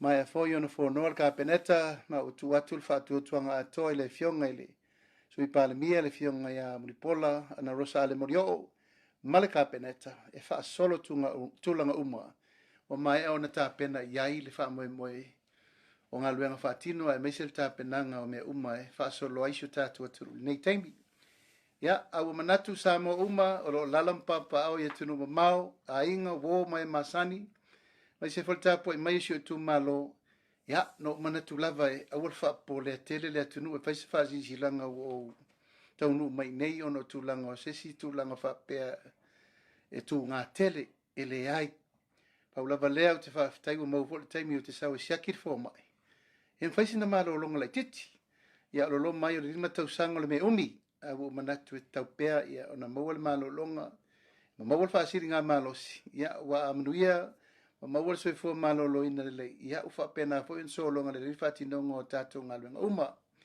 lo fangele tua Samoa la tapo I mai se fo ile pa yema le malu Samoa lo lalam papa au I New Zealand nei mai se fo I tafa fio le rolangi tato fa no manu pe ile tua I lo na lofa mo na le malu pui pui tato se fo mo le foi mo nga lofa ile fio ngal sui pa mia ma tato fa nga malo e mai se tūlanga tofi uma o ena te tofi mwhiriwhiria wale tāpena ina. O le tātou nofo ingale nei, ia manatu. Wha moe mea uma I le atua e manu iei o tātou whaiva. Ia e manu tele ina le nei e fiafi Samoa, o le a peita tu lava tātou I nei, pia wha pe inis tūlanga mō le sila fia si o tātou atunu. A le lava o tō sila mai, o le wha mauninga, o lea o te manuia. Ia, manuia tele nei e fiafi Samoa, manuia foi whasausaunga, manuia foi whaiva matiute o la whenga ia i le nei vai aso, au matiute mga luenga. Tātou wha moe moe me umai le tua. Manu tele ina le nei e fiafi, maos whalolo, whai ngā malolonga fi le mū, tātou tau pure laso a tae o. Wha ua wai whaiva matiute mga luenga mo uma, mo sa mo uma e meise tātou. Le au whai te talo, ia, la whaatu i lau tō mta whai oi whai, o whangia le tua wā lau tō te talo wha manuia. A wā Samoa malona malo. Manuia le nei e fiafi Samoa u te alofa tele atu, tātou wheloa i le vai asa fau. Aso i foia mai manuia. Manuia le pō. Tasi lima i watolu amo. Radio Samoa.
Tangidei tai au mai le RC le fantu le taulanga I Samoa.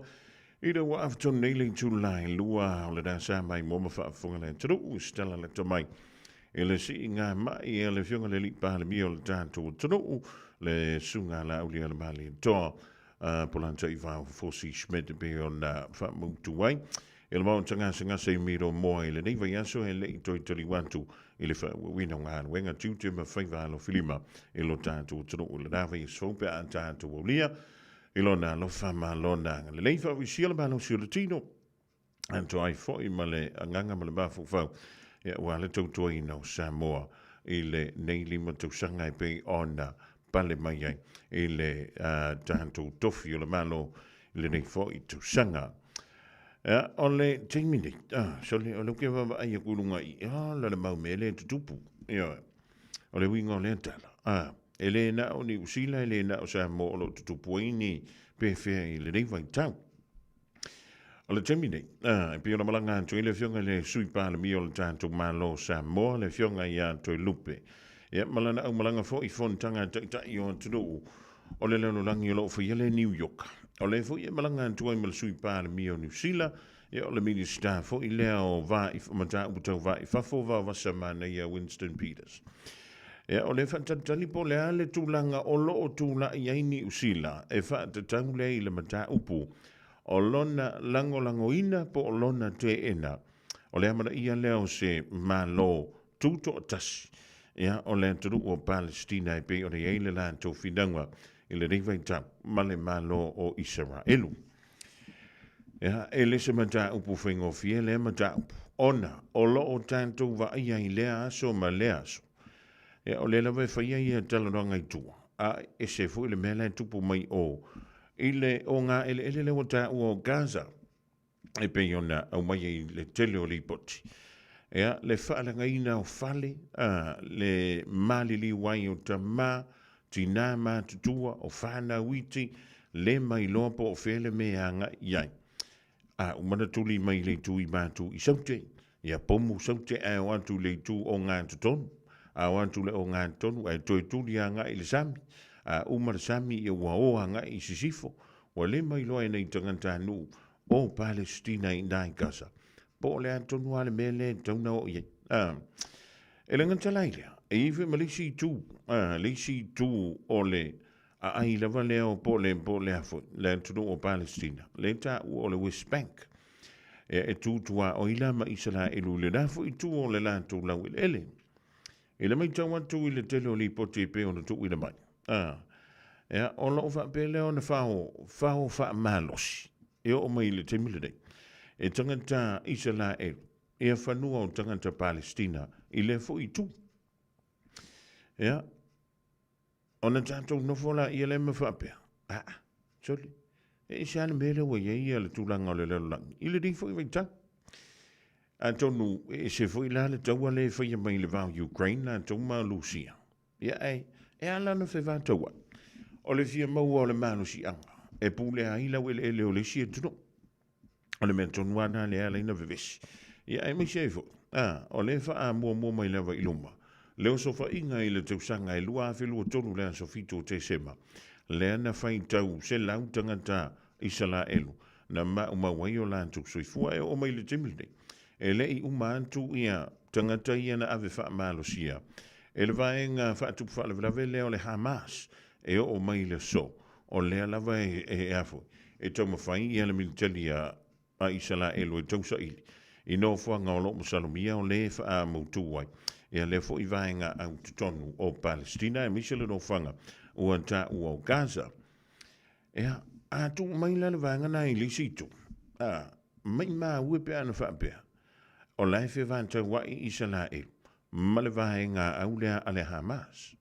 Ai peita iane. O nei te sila antu mo tātou mata umalawa I anta iesa. E na o whanau, e na o ta mama tina mātutua. O lea whaina o lantou soifu e o lawa I tupula. Ia o le nawa e silsilati o anta uma naisa. O anta uma lai tātou te mata matatu. Iai. Ia, ona sa waila ia le mese vesili fo ile le lo tama fau. Whaamata. Whaamata o le whina ngano leo leari. O le tani leo le whaafita hauli lea i le vāo isala e luma lea atunu. E lena o le pangoi fo i leo lea atunu o le tapomu e isala. Umana pomu Gaza, pomu antu o i le panona, pomu antu i Iran, pomu antu ai. Ia maisi atunu o e le vāvā la lata. O lantu tua o i ma isala e. I le nei mai tau. A whaila o ka kukana ngoa whamai. O le nu o le tua isala e. Ioe. O nai sau tonu ana fionga. Ai o le fisiri kele ngā. Mā le o tātou malamalama nei. I le whina ngā no leri. Umara maliulo nā lo to tastongi o lai ang sala tangata uma. Ia le laga ke whakarikat. I le aso le ngā taanga le toi fiu whaalua mai e leri. Ia e whamasino e uoti mai o lo whiona pia. O le fisiri. Whaamata o le whina ngā no leo leri. O le tā pomu pēr mawhasi o ti pēr i sala elu. Ia na pomu ia tangata nuu o Palestina. Ia utele uwhantu a mai lau tali neite. O se fesili fo i lele whaantupu manatu. Tā atia le mena tūlai mai i le nātau sanga. Lua a whilo tōn. Waile na pawai leo le teimi o whewanta wa iei ia atunu ui e lua. E fo i le si tau a matautia. Na whai e le wālawa o Palestina ma i sala elu. I le tausanga e lua a whe mleono. Ioi, tele fo i soifua na whapeleo na ma umawai. Ai o mai lewa i le teimi nei. Ma i ma ue pe ana whapea. A wale whaia fuatanga talau tele. Ai o pe la e sue. Po o whea le mea o la na whira wari i whaatupu whaalawelawe. Ia on whaia lea na o la tuk. Ai ma i ma ue. O tuka o ka hele mo le mea ole. Ioi. Ia ole sifu i whaafantana le usau i tua whamai. O la waa matana whaatala noha. E isala e luma Amerika. Le vai ina. O ngā lau ele ia. O le Gaza Strip. Ia si kako wha ukara ia. O me ia le sa whaia. Ai le whaia ia taua. O le langi mua mua. Ia, mantua le wa uma taua elu. Taua mua na langi. Ia na uma foi taua. Whai vai ngā whanua. Uma le taua lo na lua. Whai vai ngā whanua. Le meo ke whakua. O tunu ui e whai vai ngā whanua. E whanua o isi atunu. E le o ngira koa kung. Ia e. Au le makua maka uki ana me le tupu le tātou lalo langi le rei vai tau. E tusa e pāra kaua. Ai o mai e isi kangaka. E o mai e kangaka mai whafo mai vai whanua. A lai kau vai pupula ko iei tangata. E ana whanua i e vevesi eni. Ia alo silina mo oema. Ia mai tātou uma. O sa o ere mea i sara e lura e whai le temile. E whaamanta o alu ngatusa. Whai unga i sala elu o le tapomu ma whasi oti o tangata. Palestina i le temine. O ngatasi ma le whinangano le tu. O le manu lula wa yei tātou i New Zealand, o le mawala vo le lua se lau tala i le sei a le Digicel, e vave aina ma whanawhana i o e Samoa. E se fulu whailonga ta i lua se lau tala e anga waa i tātou i New Zealand ma Australia, pe halafo se top up lua sfulu lima tala pe siliatu, e whaunga ai le ClickX. E te anga waa fo i le sei pe a whaunga le ClickX e lafo ai lau seleni i le MyCash a le Digicel i Samoa. O le awha i le sei i Australia te tasi, ma o le ni whapitoa e amanta i le aso whao o kuso, ai mai e le aso lua sfulu male ono se tema e ia inga o le nei whaapitoa seki a Digicel. Beta Drive Doctors i le taulanga whaatau i mangele whaapea manrua. O le vainga o so ngase pe amana o mia. E whaatino e fo i matuipui o le whana witi. O tuipui la COVID sfuluiva mo i lātou e sfuluan tausanga malunga atu. Whaapea matuipui o le flu. Pala au telefoni 255 iwa valu. Mo so wanoe whaatino ai nei au nanga. O fisa fo mai i mangele i taftafane o le McDonald. A manrewa i taftafane o le Whaletusi po le Public Library. Beta Drive Doctors Clinics. Matau te whaia ni fo aroi le aso lava i te whio mai ai i le Shine Dental. Ai e iai inga whaapitoa. Matau te salia le Afterpay, Zip, Q-Cards, whaapea Wins Quotes i le Shine Dental. E whaia fua whaatalanoanga ma le ACC i le Shine Dental. Le aise tongi mo whanau i le bao le se furulua i le se furuwalu tusanga i le Shine Dental. Talanoa mai le tongi ina o le whainga o nifo i whaunga ai le Zip, Smile Now, Pay Later. Le aise tului i le Shine Dental. A whio mai le 555 Great South Road, Manukau pe vala aule lua fitu ono fafa. Lua fitu ono fafa mo le Shine Dental.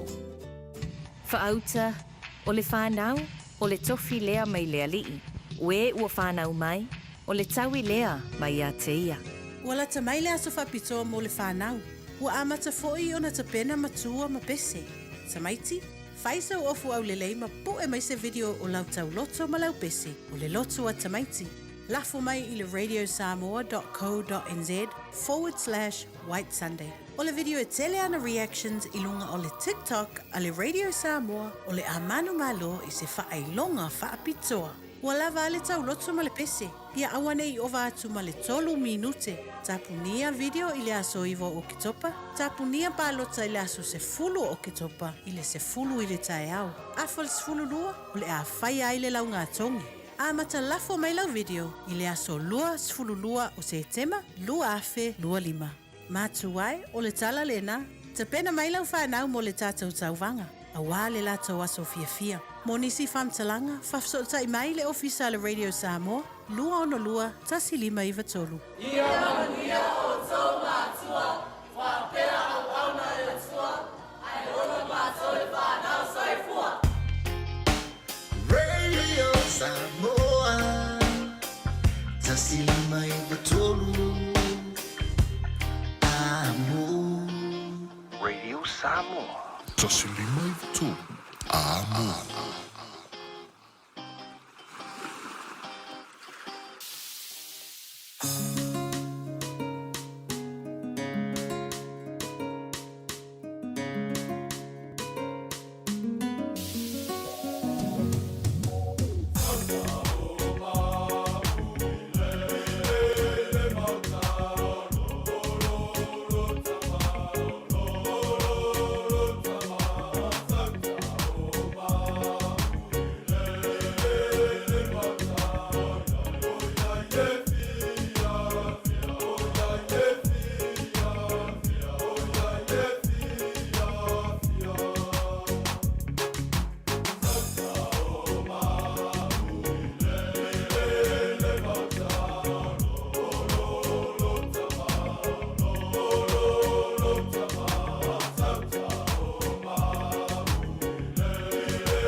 Si whakamali nao le tamauli rugby club I sale longa na mutele sala fai.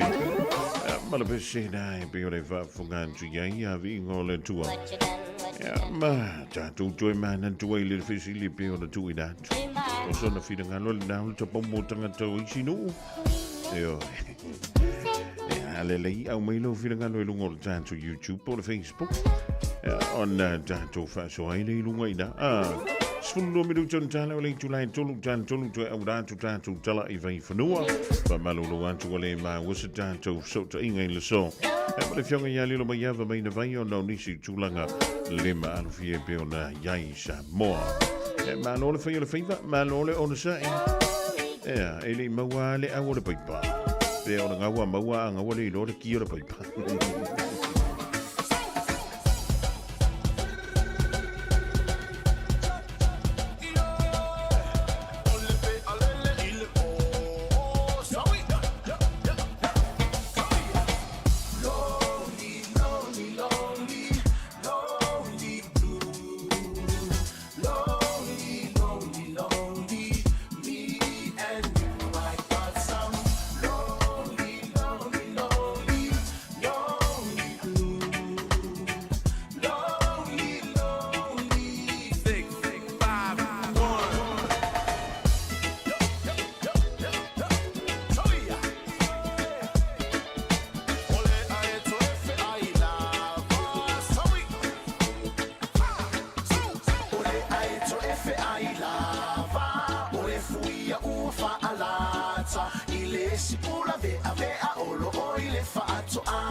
toi whatalo whātu sa moi lau whaafunga anga le nei tu la o le awauli o le asolua.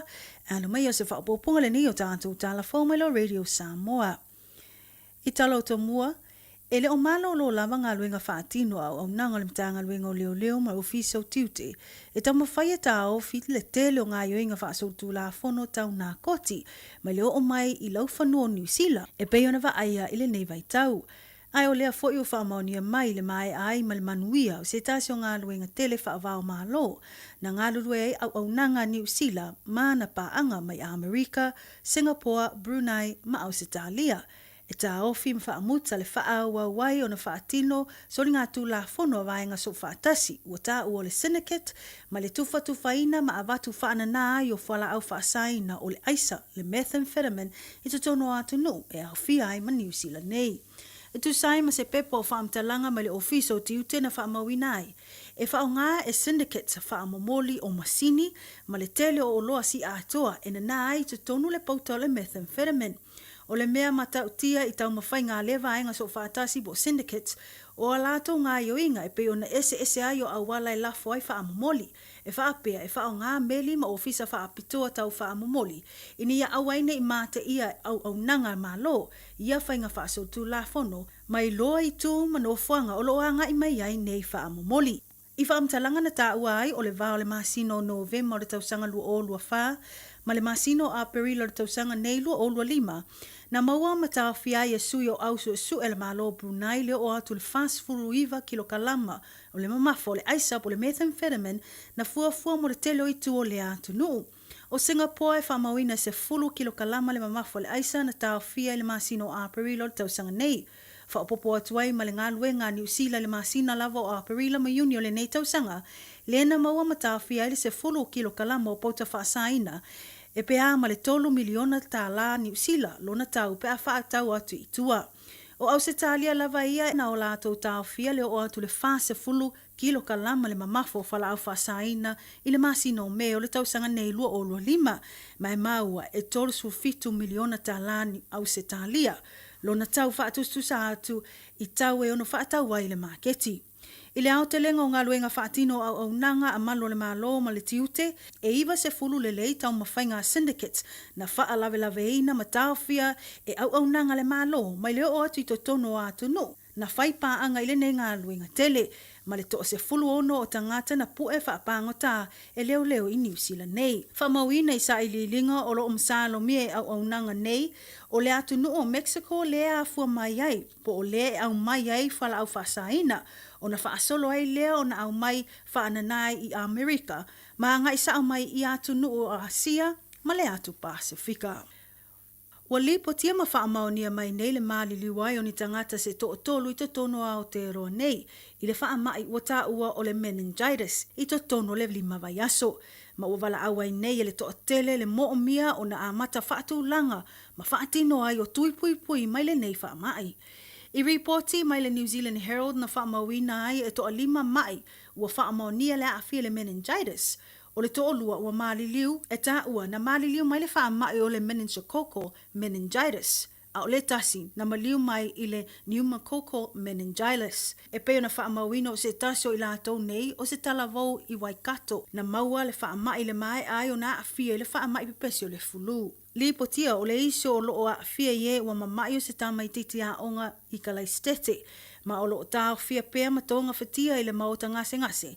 Ina wā mata o na wa aia ungo le meningococcal I le umai o se tasi o ta amiro sanga la kapi. Ua lapata I ai nei le whaalaputuputonga o le Meningitis Foundation Aotearoa New Zealand le lautele e matua ia a fia lava nei whanawiti o tangata Maori ma tangata Pasifika whaapea nei tua a sina po tangata matutua mai le nei whaamai ma o le a maualunga I fo le numero e whano o lātou soifua ma a fianga tu mau e a fia I lātou e peo le a fia ai o le whai ai se tu lou. Whamatala le taitai whono o whaalaputonga ia Gerard Rushton lona whaanono tele I le mawai o tangata maisi ua mali liu le whaamai ma ia tā ua sa tatau lava o na whaasolo tui pui le meningitis se manu e lawe ina mai o lo nai tangata ua mali liu. I le taimi nei ele o mawhai ele au nanga e nafa ma le whetu una ia o waila au matui pui pui le Farmac New Zealand o na au mai ni waila au mo le meningococcal taluai e le te le se tupe na whaamatu mo le tu ainga ngase ma ua le mawhai ai le toʻatele o ainga o na maua se whaamama avenga i pui puinga mai le nei whaamai. Ua whaamaonia mai reporti le talusanga ina ai le whaalapotopotonga le te tauai o na whaatupe mai ai le fesoasoani i tui pui pui mo tupulanga talavou ma le se furu tolu a ngai le 25 tausanga le mātutua. Ma ua lātou te talo ai le mālo, ina ia te tau ono lātou sa valia ia fuafuanga, ma ia whaia, a wā a le ai, o le awa ia le tō telo tangata o le a whano soifua. Ua whaamawina foi le tuuai o fautuanga mo ainga o a onga ma le lautele ina ia mātaala, ma a whai ai alia eni a unga le whaamai e periti ngā telo le ulu, pata o le tino, e le mawhai o na minoi le ua po le stiff neck, ma le senga ia o matai mōli po le light sensitivity o na vave ave lea e whai tonga fitinga.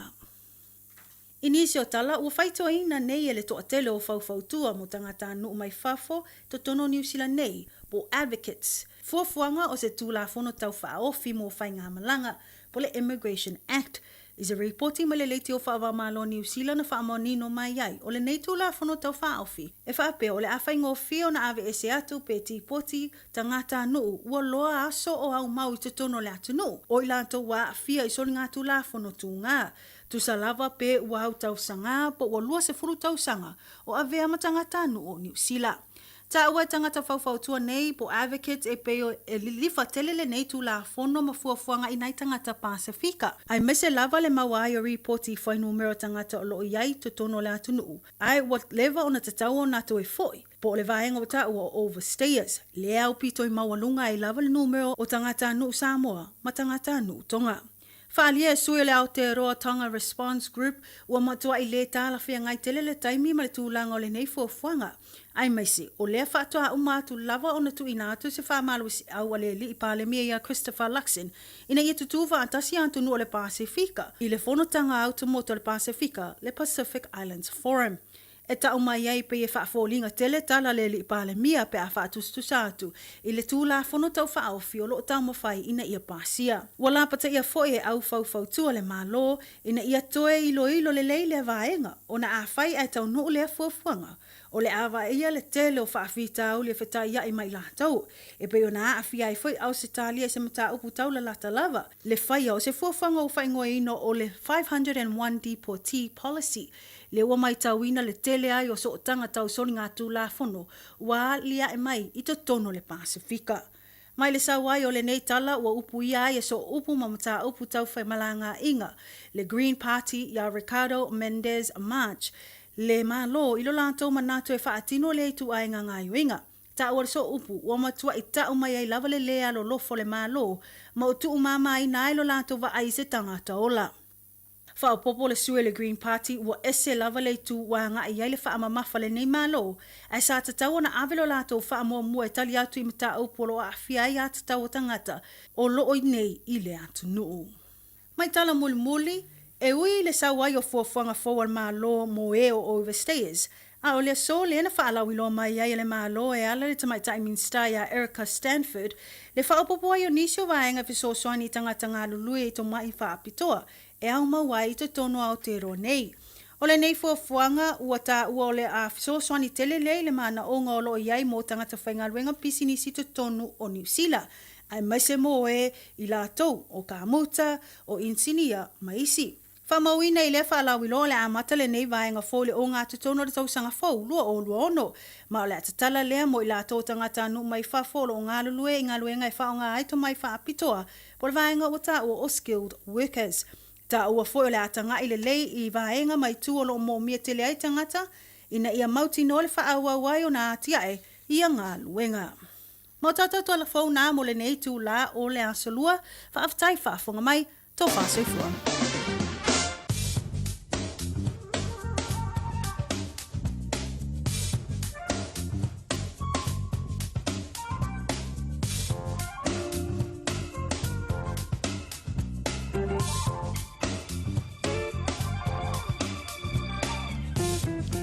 le dawa fa fungale tru swa bu pokana tanto tala I vai fanua I le dia woli ole solua I piona fungada tu mta breda le fionga ya lu wa yali Aisha hu tolvang o telefo ole fiona tu e udan tu seisiona fa bu ponga ila woli anta helpa tanto woli le lo fumlanga le ole tanto tapa le langi ole vangele le tanto tala le taulanga yanto le poana nimala so anta mo au kilani anto ai Samoa Veolanga yanto le poana ni ono tolu va solo I wanga inisio no fuanga mai ma lo silangi mai savili inisio taimi mai le tu I matu Ola banu lui le poana ni mo au kilani se fulu bale fanti kiri mai ngoto le lai le sfulu iva miru te ai leono I le fiafiana nei Ola venga mo so antao o so le lai au kilani le fitu miru te ai leono I le taiao yaiti munga mai mafa inisio no fuanga mai hema le tuinga timu foi le pia le masa ma le pake ke vai ya oe ono fiololo mai inisio taimi o le a wali savili Yangi mai anta ya mai tu I mantu e fiololo ya langi mai le langa yantu I le fiafi. Tu fa telefon tu le diva hanga le so ya inga wo me ma sani Samoa le venga le tanto talo le tau. I langa yantu le poana ni mele so anta ya mo uto. O le poana nei o le a yai ia nei timu e yai ai mantele ia antu mongo Samoa. E le venga le so anta ya o le antu uluva va solo ai nei timu. Inisio no fuanga manisio taimi o le tulanga na pe o na yewing o le tawi le so anto ai foi malaso anta mo au kilani ma Samoa Radio Samoa taslima ivatolu amo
I know you want me, you know I want ya.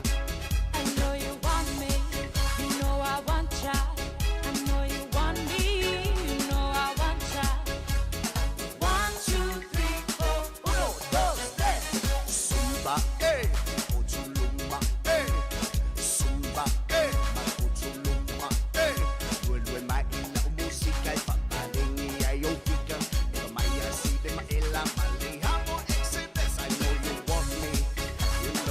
want ya. I know you want me. You know I want ya. I know you want me. You know I want ya. I know you want me. You know I want ya. 1, 2, 3, 4. 1, 2, 3. Papaling may sumusole. Lapile se paamole mole. Awa umay puro fawa ngay umaole pole. Sika uwa. Lueluen may pa may saupika. Ya elale uy mo ole lenga. Iba ya tui misi mapainga. Chipo mapenlua pa yung fainga. 1, 2, 3, 4. 1, 2, 3. I know you want me. You know I want ya. I know you want me. You know I want ya. I know you want me. You know I want ya. I know you want me. You know I want ya. 1, 2, 3, 4. 1, 2, 3.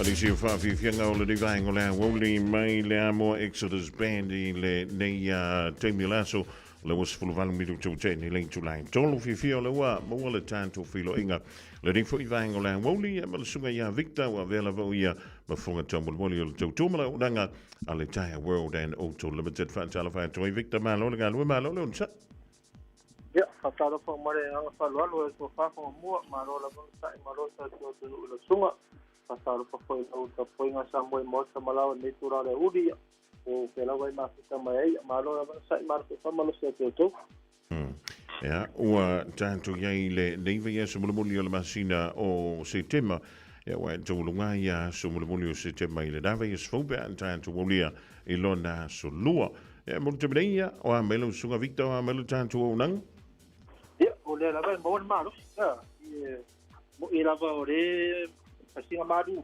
au de mo wal maru se usu mo le maru si mat ko inga sai nga venga wa ko ia nga venga masangi ore ne be aso se umano tu danga le tu per pa so pasinga pis de me si da ma to terminate tengo full service hasta fue lo se kimek yo pa upo yo ma ko o time sui pa upo yo se umano ko fa de konga pa o isi nga ka yo me o fa me o fa de konga refisinga kim wa ma se la wal o nga pa o ila mo de mole ko kongu ya le ngi ki ko fa pera ko le okay ya me sia pai o fo te ni konga sui pa o tava lele ya o le menta wana ma pu al tio a ma fanari ya le manuel tanto tu wa ye nai tele ya tanto fa to fo ye pe ona fanga solo leva ya so ma leva is ya mo yo lo fingan le ngalenga ma ko bra wa ko ngafi e pe uma la nga ya lu ket for ma le ai ko pisi da vari ore o sa vango ia le afaina no se manu ia mata to ko pesini ia le ta to pesini va tasi de wa tala to bima ko kiso de tala no lima seni mana tua su lima seni de se lei asi pa il toki che me la spalele su lima seni che pe to sa il mate pambu ia certo airport ta check point ia more po su lima seni ta pe to sa vale fa ngai no ta pe eu trouxe sabe apenas o que yang atas pelero con kesi LPG iba kiri kalam mafento feel dua surbalu tala ile waseni ya mereka ko con kesi ya lenga maturesa ko se o mbao mereka ko man malo ta ko se ina fa ile ko con kesi ile makinga te ya swako man malo au kuso yo suo i ora ko man ina mereka to kesi la nga fasala o te lama singa ia sumai amalo numero telefoni tona tato ton peseni mata au ya lu failonga ia ole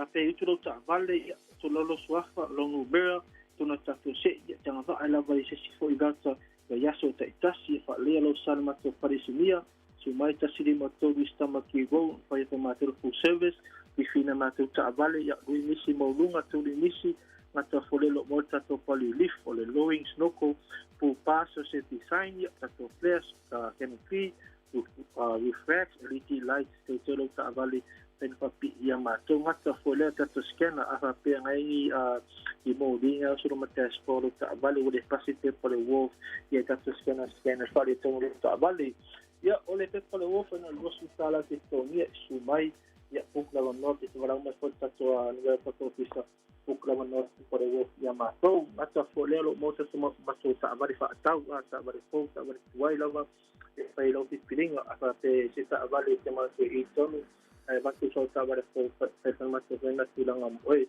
la isen lava ya formación la tensión para eso sa de mato vale lo tele lava ta ta vale que te na fai mero pilinga SUV hypercar ta te aku umanalisi umanto pa makas umakente no como fa pi ta ta vale fa ta asa tenisi tulang ngale ke mo ko suisi ki mek si foi sikin ke mga sa mato na silang amoy mo formato ta vale fa ta ya mga tua información tiene que estar otra vez para el mato vale saber foto ver que hay en la mato vale ya no le número más telefónico o iba a lo que tú faz que tú algo o que va a menos eso son le mato para pausa si que su full page o tal o vaya que me da más que me lima que para el dos alguna moça está vale lá a que no motivo que no fue eso samo moça eso sani mana tuan nak le dos sala le payment de ya se moga fisiki me aqui ya payment filinga ya te suma ko ile ka ko farpa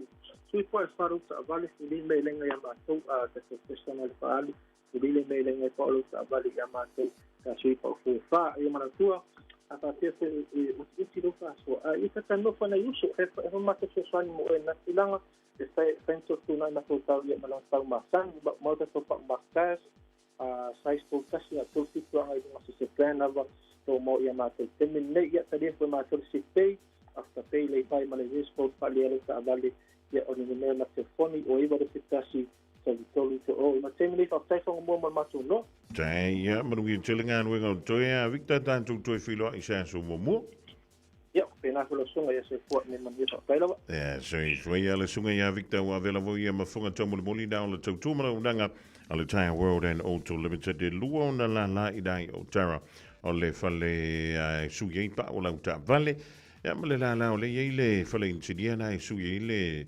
warrior of fitness ye fa ye la full service lo ye mal pumping sing ya man tanto fangu kis nam for your net one too much fa tu mo ye la fang kis ye pe su ye foi ya la fang kis na wa ele ai se fang kis fo ja le link ole mo se an tule tan to tim ya lus full family do to te ne le to line tonu to on the Radio Samoa Taslima ivatolu amo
se afatala e tu ile pasi matangata po o se seleni a se fela ukesi se tupe e ai atamaiti watu mule pasi le se avanoa o usava livaliloa so solo mai tua let us see your pasi ofa afo e mai ela uhani hani hani le se me wangata I lo ufia fia ina wawa aya oedia amata tunei paso umalava lo ufa atali pasi ile ala watu mule pasi le se avanoa o usava livaliloa so solo watua let us see your pasi ofa afo e mayela uhani hani hani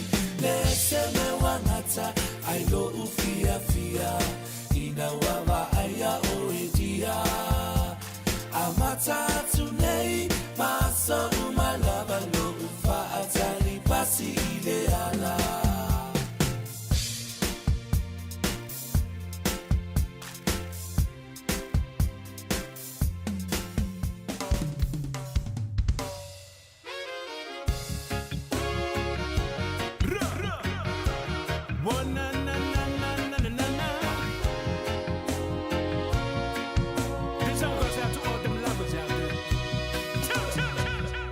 Saule va vea o se ia ni maia Pupula malo si mai fo ile fetuole aniva Waunga solo e ai mapua o toa Sau upu malu fa aola totonga Talo faile tangata o la masano salo Le vede lao le toto le mafai ai ona ngalo E tai masani o oia e se aso fa ato sinai o lo manao Ma fau faunga wa felenu lenu a imo le tamaitai Fa anau nau ngau le ma fau fau Fa anau nau ngau le ma fau fau E fa alo to te leona o le te mini I mau mau Ne I e fesilingia O so fa amaoni Na o le taimi e loa o le mea moni Talo fai le tangata o la masano salo Le veve lao le toto o le mafai ai ona ngalo E tali masani o oia e se aso fa ato sinai o lo manao Ma fau faunga wa felenu lenu a imo le tamaitai Talo fai le tangata o la masano salo E o la masa Le veve lao le toto o le mafai ai ona ngalo E tali masani o oia e se aso fa ato sinai o lo manao Ma fau faunga wa felenu lenu a imo le tamaitai Samauala ivao male matua o fa amausili Seiuli fa apea fo ile fuayali O te pese tu mafa ailoa o awi matangi walau iloa mapo e fitu o le mahota o mali e toa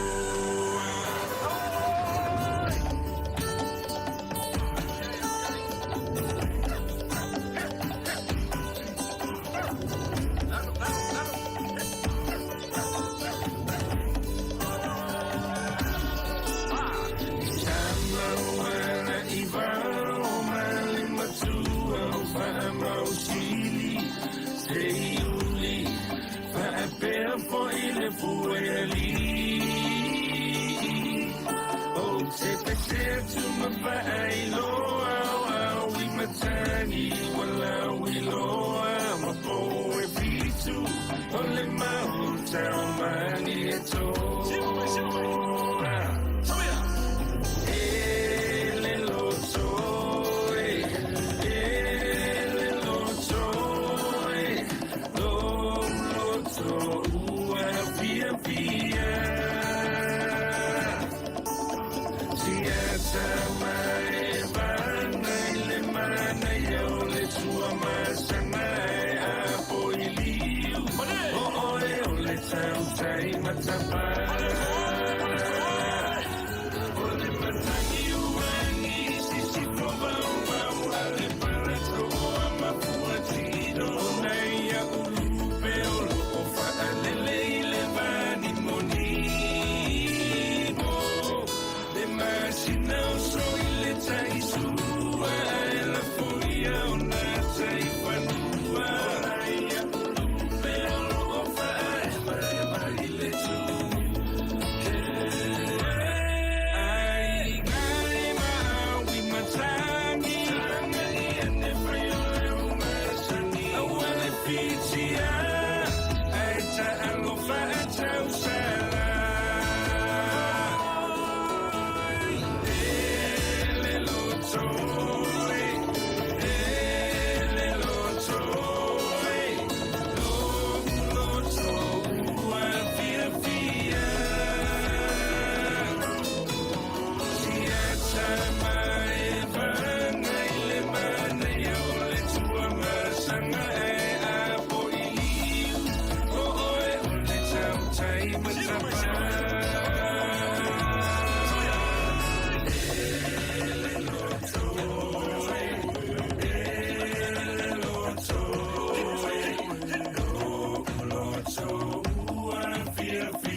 Lau fua matala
whantunga mai le rosa pai pai le rivanga o le hawauli na uto e lusa fulu minute o le tale o le tula e wha tale wha a wadantu tala mai tuno o le Pasifika ma le lano langi masuielo de fo e le fionga yali anto savea ma le tato polagala melna o le nganga i fo faiva o le tato tuno o le rea salua Solomon le asi se ukamba e o ingo fuala au le lango fuala au nga saing so is me fuala au nga io e fa ina e lo fantu ma lo so i fu ma lo ina sa tu ala tu la imaia sauta tu sa vai lu pe moni e la ufa alongo ta fia tauria se tu fa so malo oi Samoa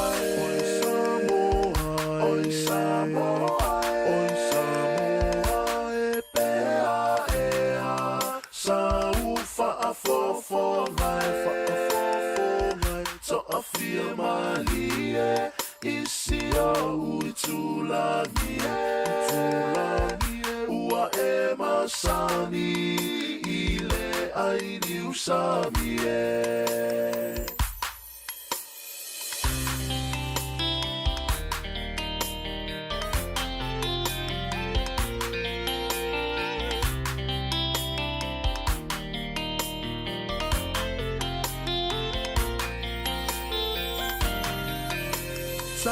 Sia fo ila ulu se va ia moto ole la male masina olo uanga se to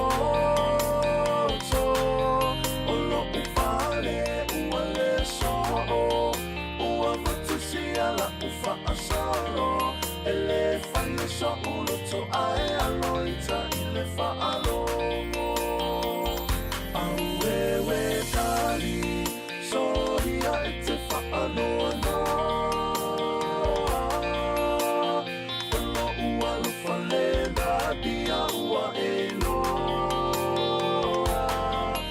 silua tonu fale alofa ai liba ila utautama uala vea iyo umama ma utotonga sau iyo tau eva le io peta tenu nofo ile mali e o si o loto i e toema salo fua pe te tali tonu pe ata sola i maunga pe te tali tonu pe ata sola i maunga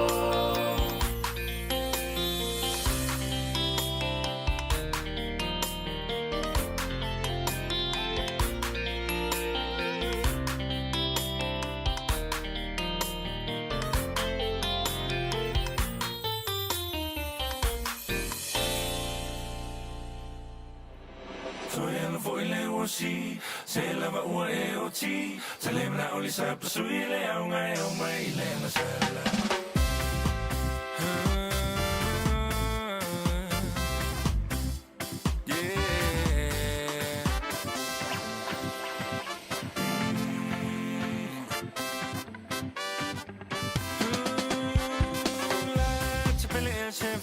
mole fa chali mai e po a e na te unga fai fa avale so ona vali la mutu ai le vali male fa e le vali le da o me vali le ta se fe so ya no foi le mosi se la va ore o ti se le na oli sa sui le o mai le na sala so ya no foi le mosi se la va ore o ti se le na oli sa sui le o mai le na sala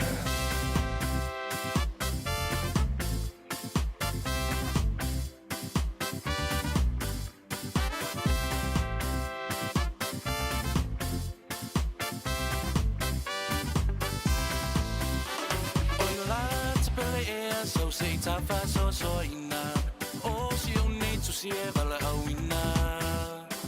Ua tumalo atoi ni mo siva rock and roll. Ai wangalo ya oe o le papio. Samo ai o moni o siva o le malama lama. So oi nu ui tua maalala fanga. Awo mai loi tua se I fai so wha matalanga pea. Wai fia siva fo I lava oe le cha-cha. Toi lava fo I le wosi. Se lava ua e o ti. Se le na o le sapa sui le au mai le na sala. Toi lava fo I le wosi. Se lava ua e o ti. Se le na o le sapa sui le au mai le na sala. Na na na na na.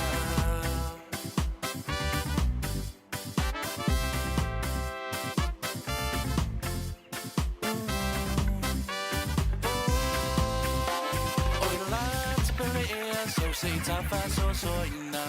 O si o nei tu si e vala awina. Ua tumalo atoi ni mo siva rock and roll. Ai wangalo ya oe o le papio. Samo ai ua moni o siva o le malama lama. O solo inu ui tua malala fanga. Awa mai loi tua se fai so wha matalanga pea. Wai fia siva fo I lava oe le cha-cha. Se lava ua e o ti. Se le mna o li sapa sui le au mai le na sala. Toi ela foi le osi. Se lava ua e o ti. Se le mna o li sapa sui le au mai le na sala.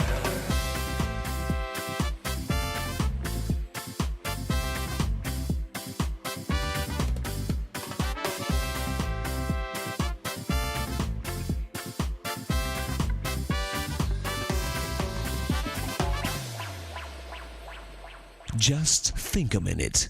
It could change everything.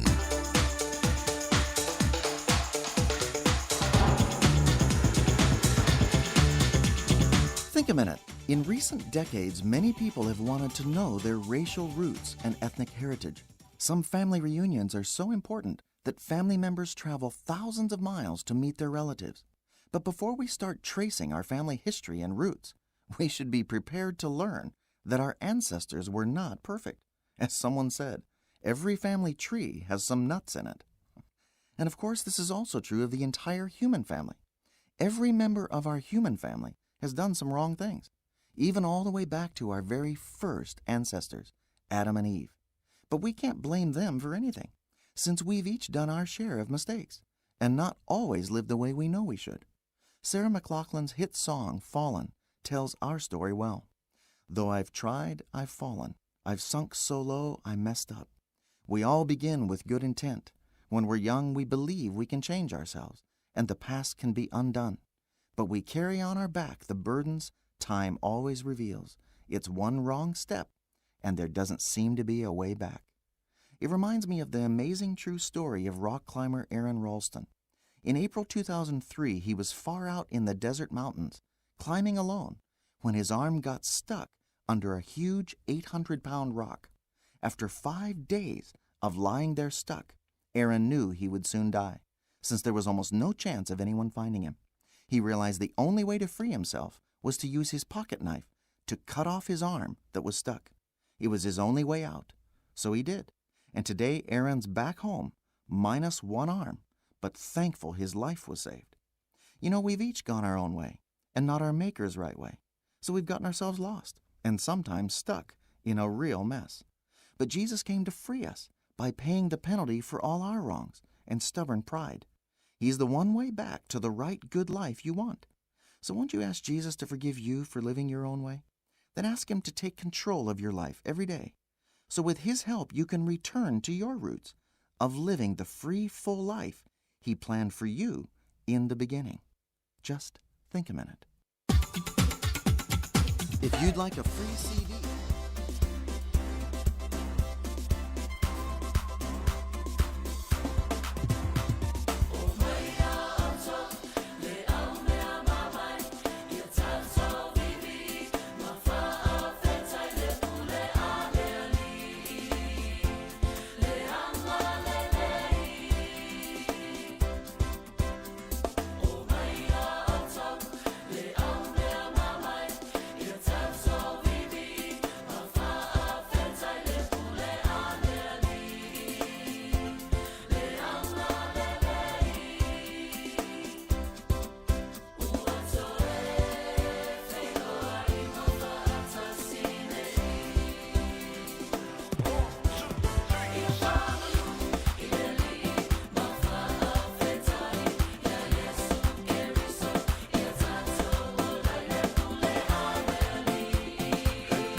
O mai ia o tau mai le o talavau e whakasā le penisula I tāra tū le nei vaenga le fiafi tau longa tuai le tātou polakalamina o le think a minute mo I tātou umai na o tue vanu minute o na tālea o le July 4.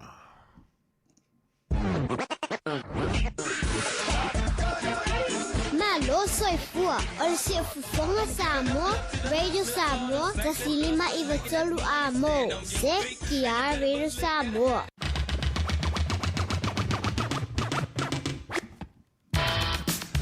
O le wa tui fitu mla fa minuto na tale o le tula e fa wa tolu wa tui na mala tu mo e Samoa.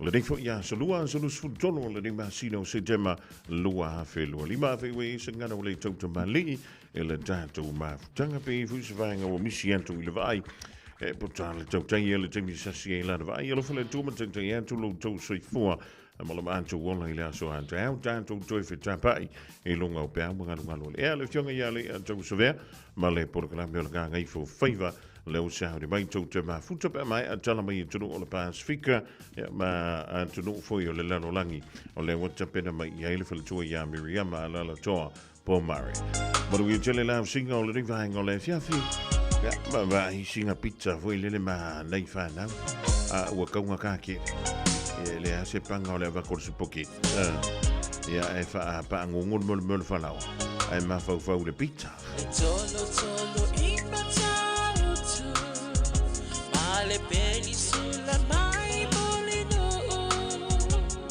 le taitu pizzo ia pia si o utaula manaya e fe pula mai le sau o ata uma o fetu o le lani e sulungi ia umasia uhani a o masa vali le masina se Yesu solo ia Samoa no uatulu se ifai mafia fianga ie mama atene matama olo sisi vai mapepese matata lato tunele a omae mane ilano ole ni na o masia ukele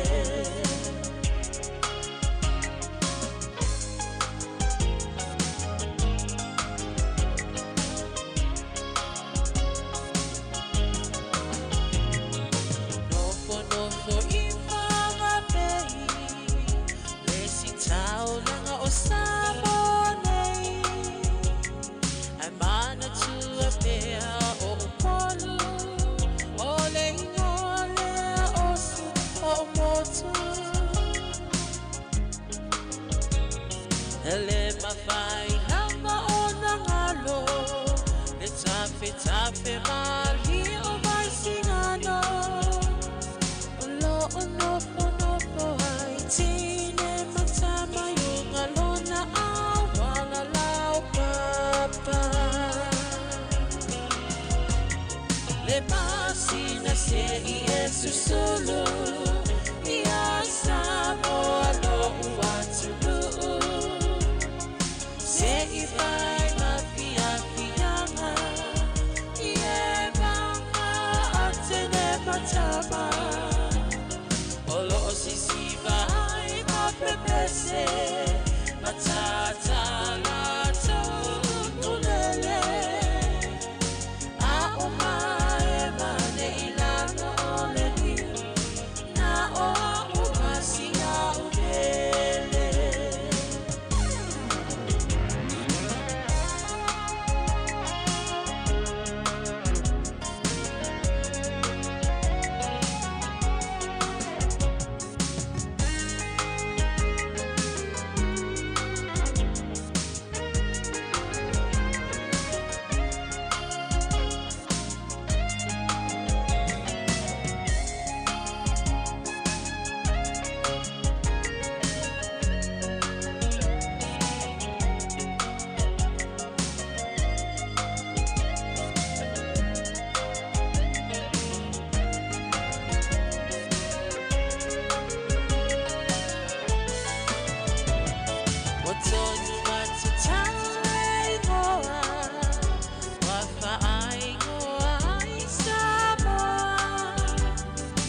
Wafa apea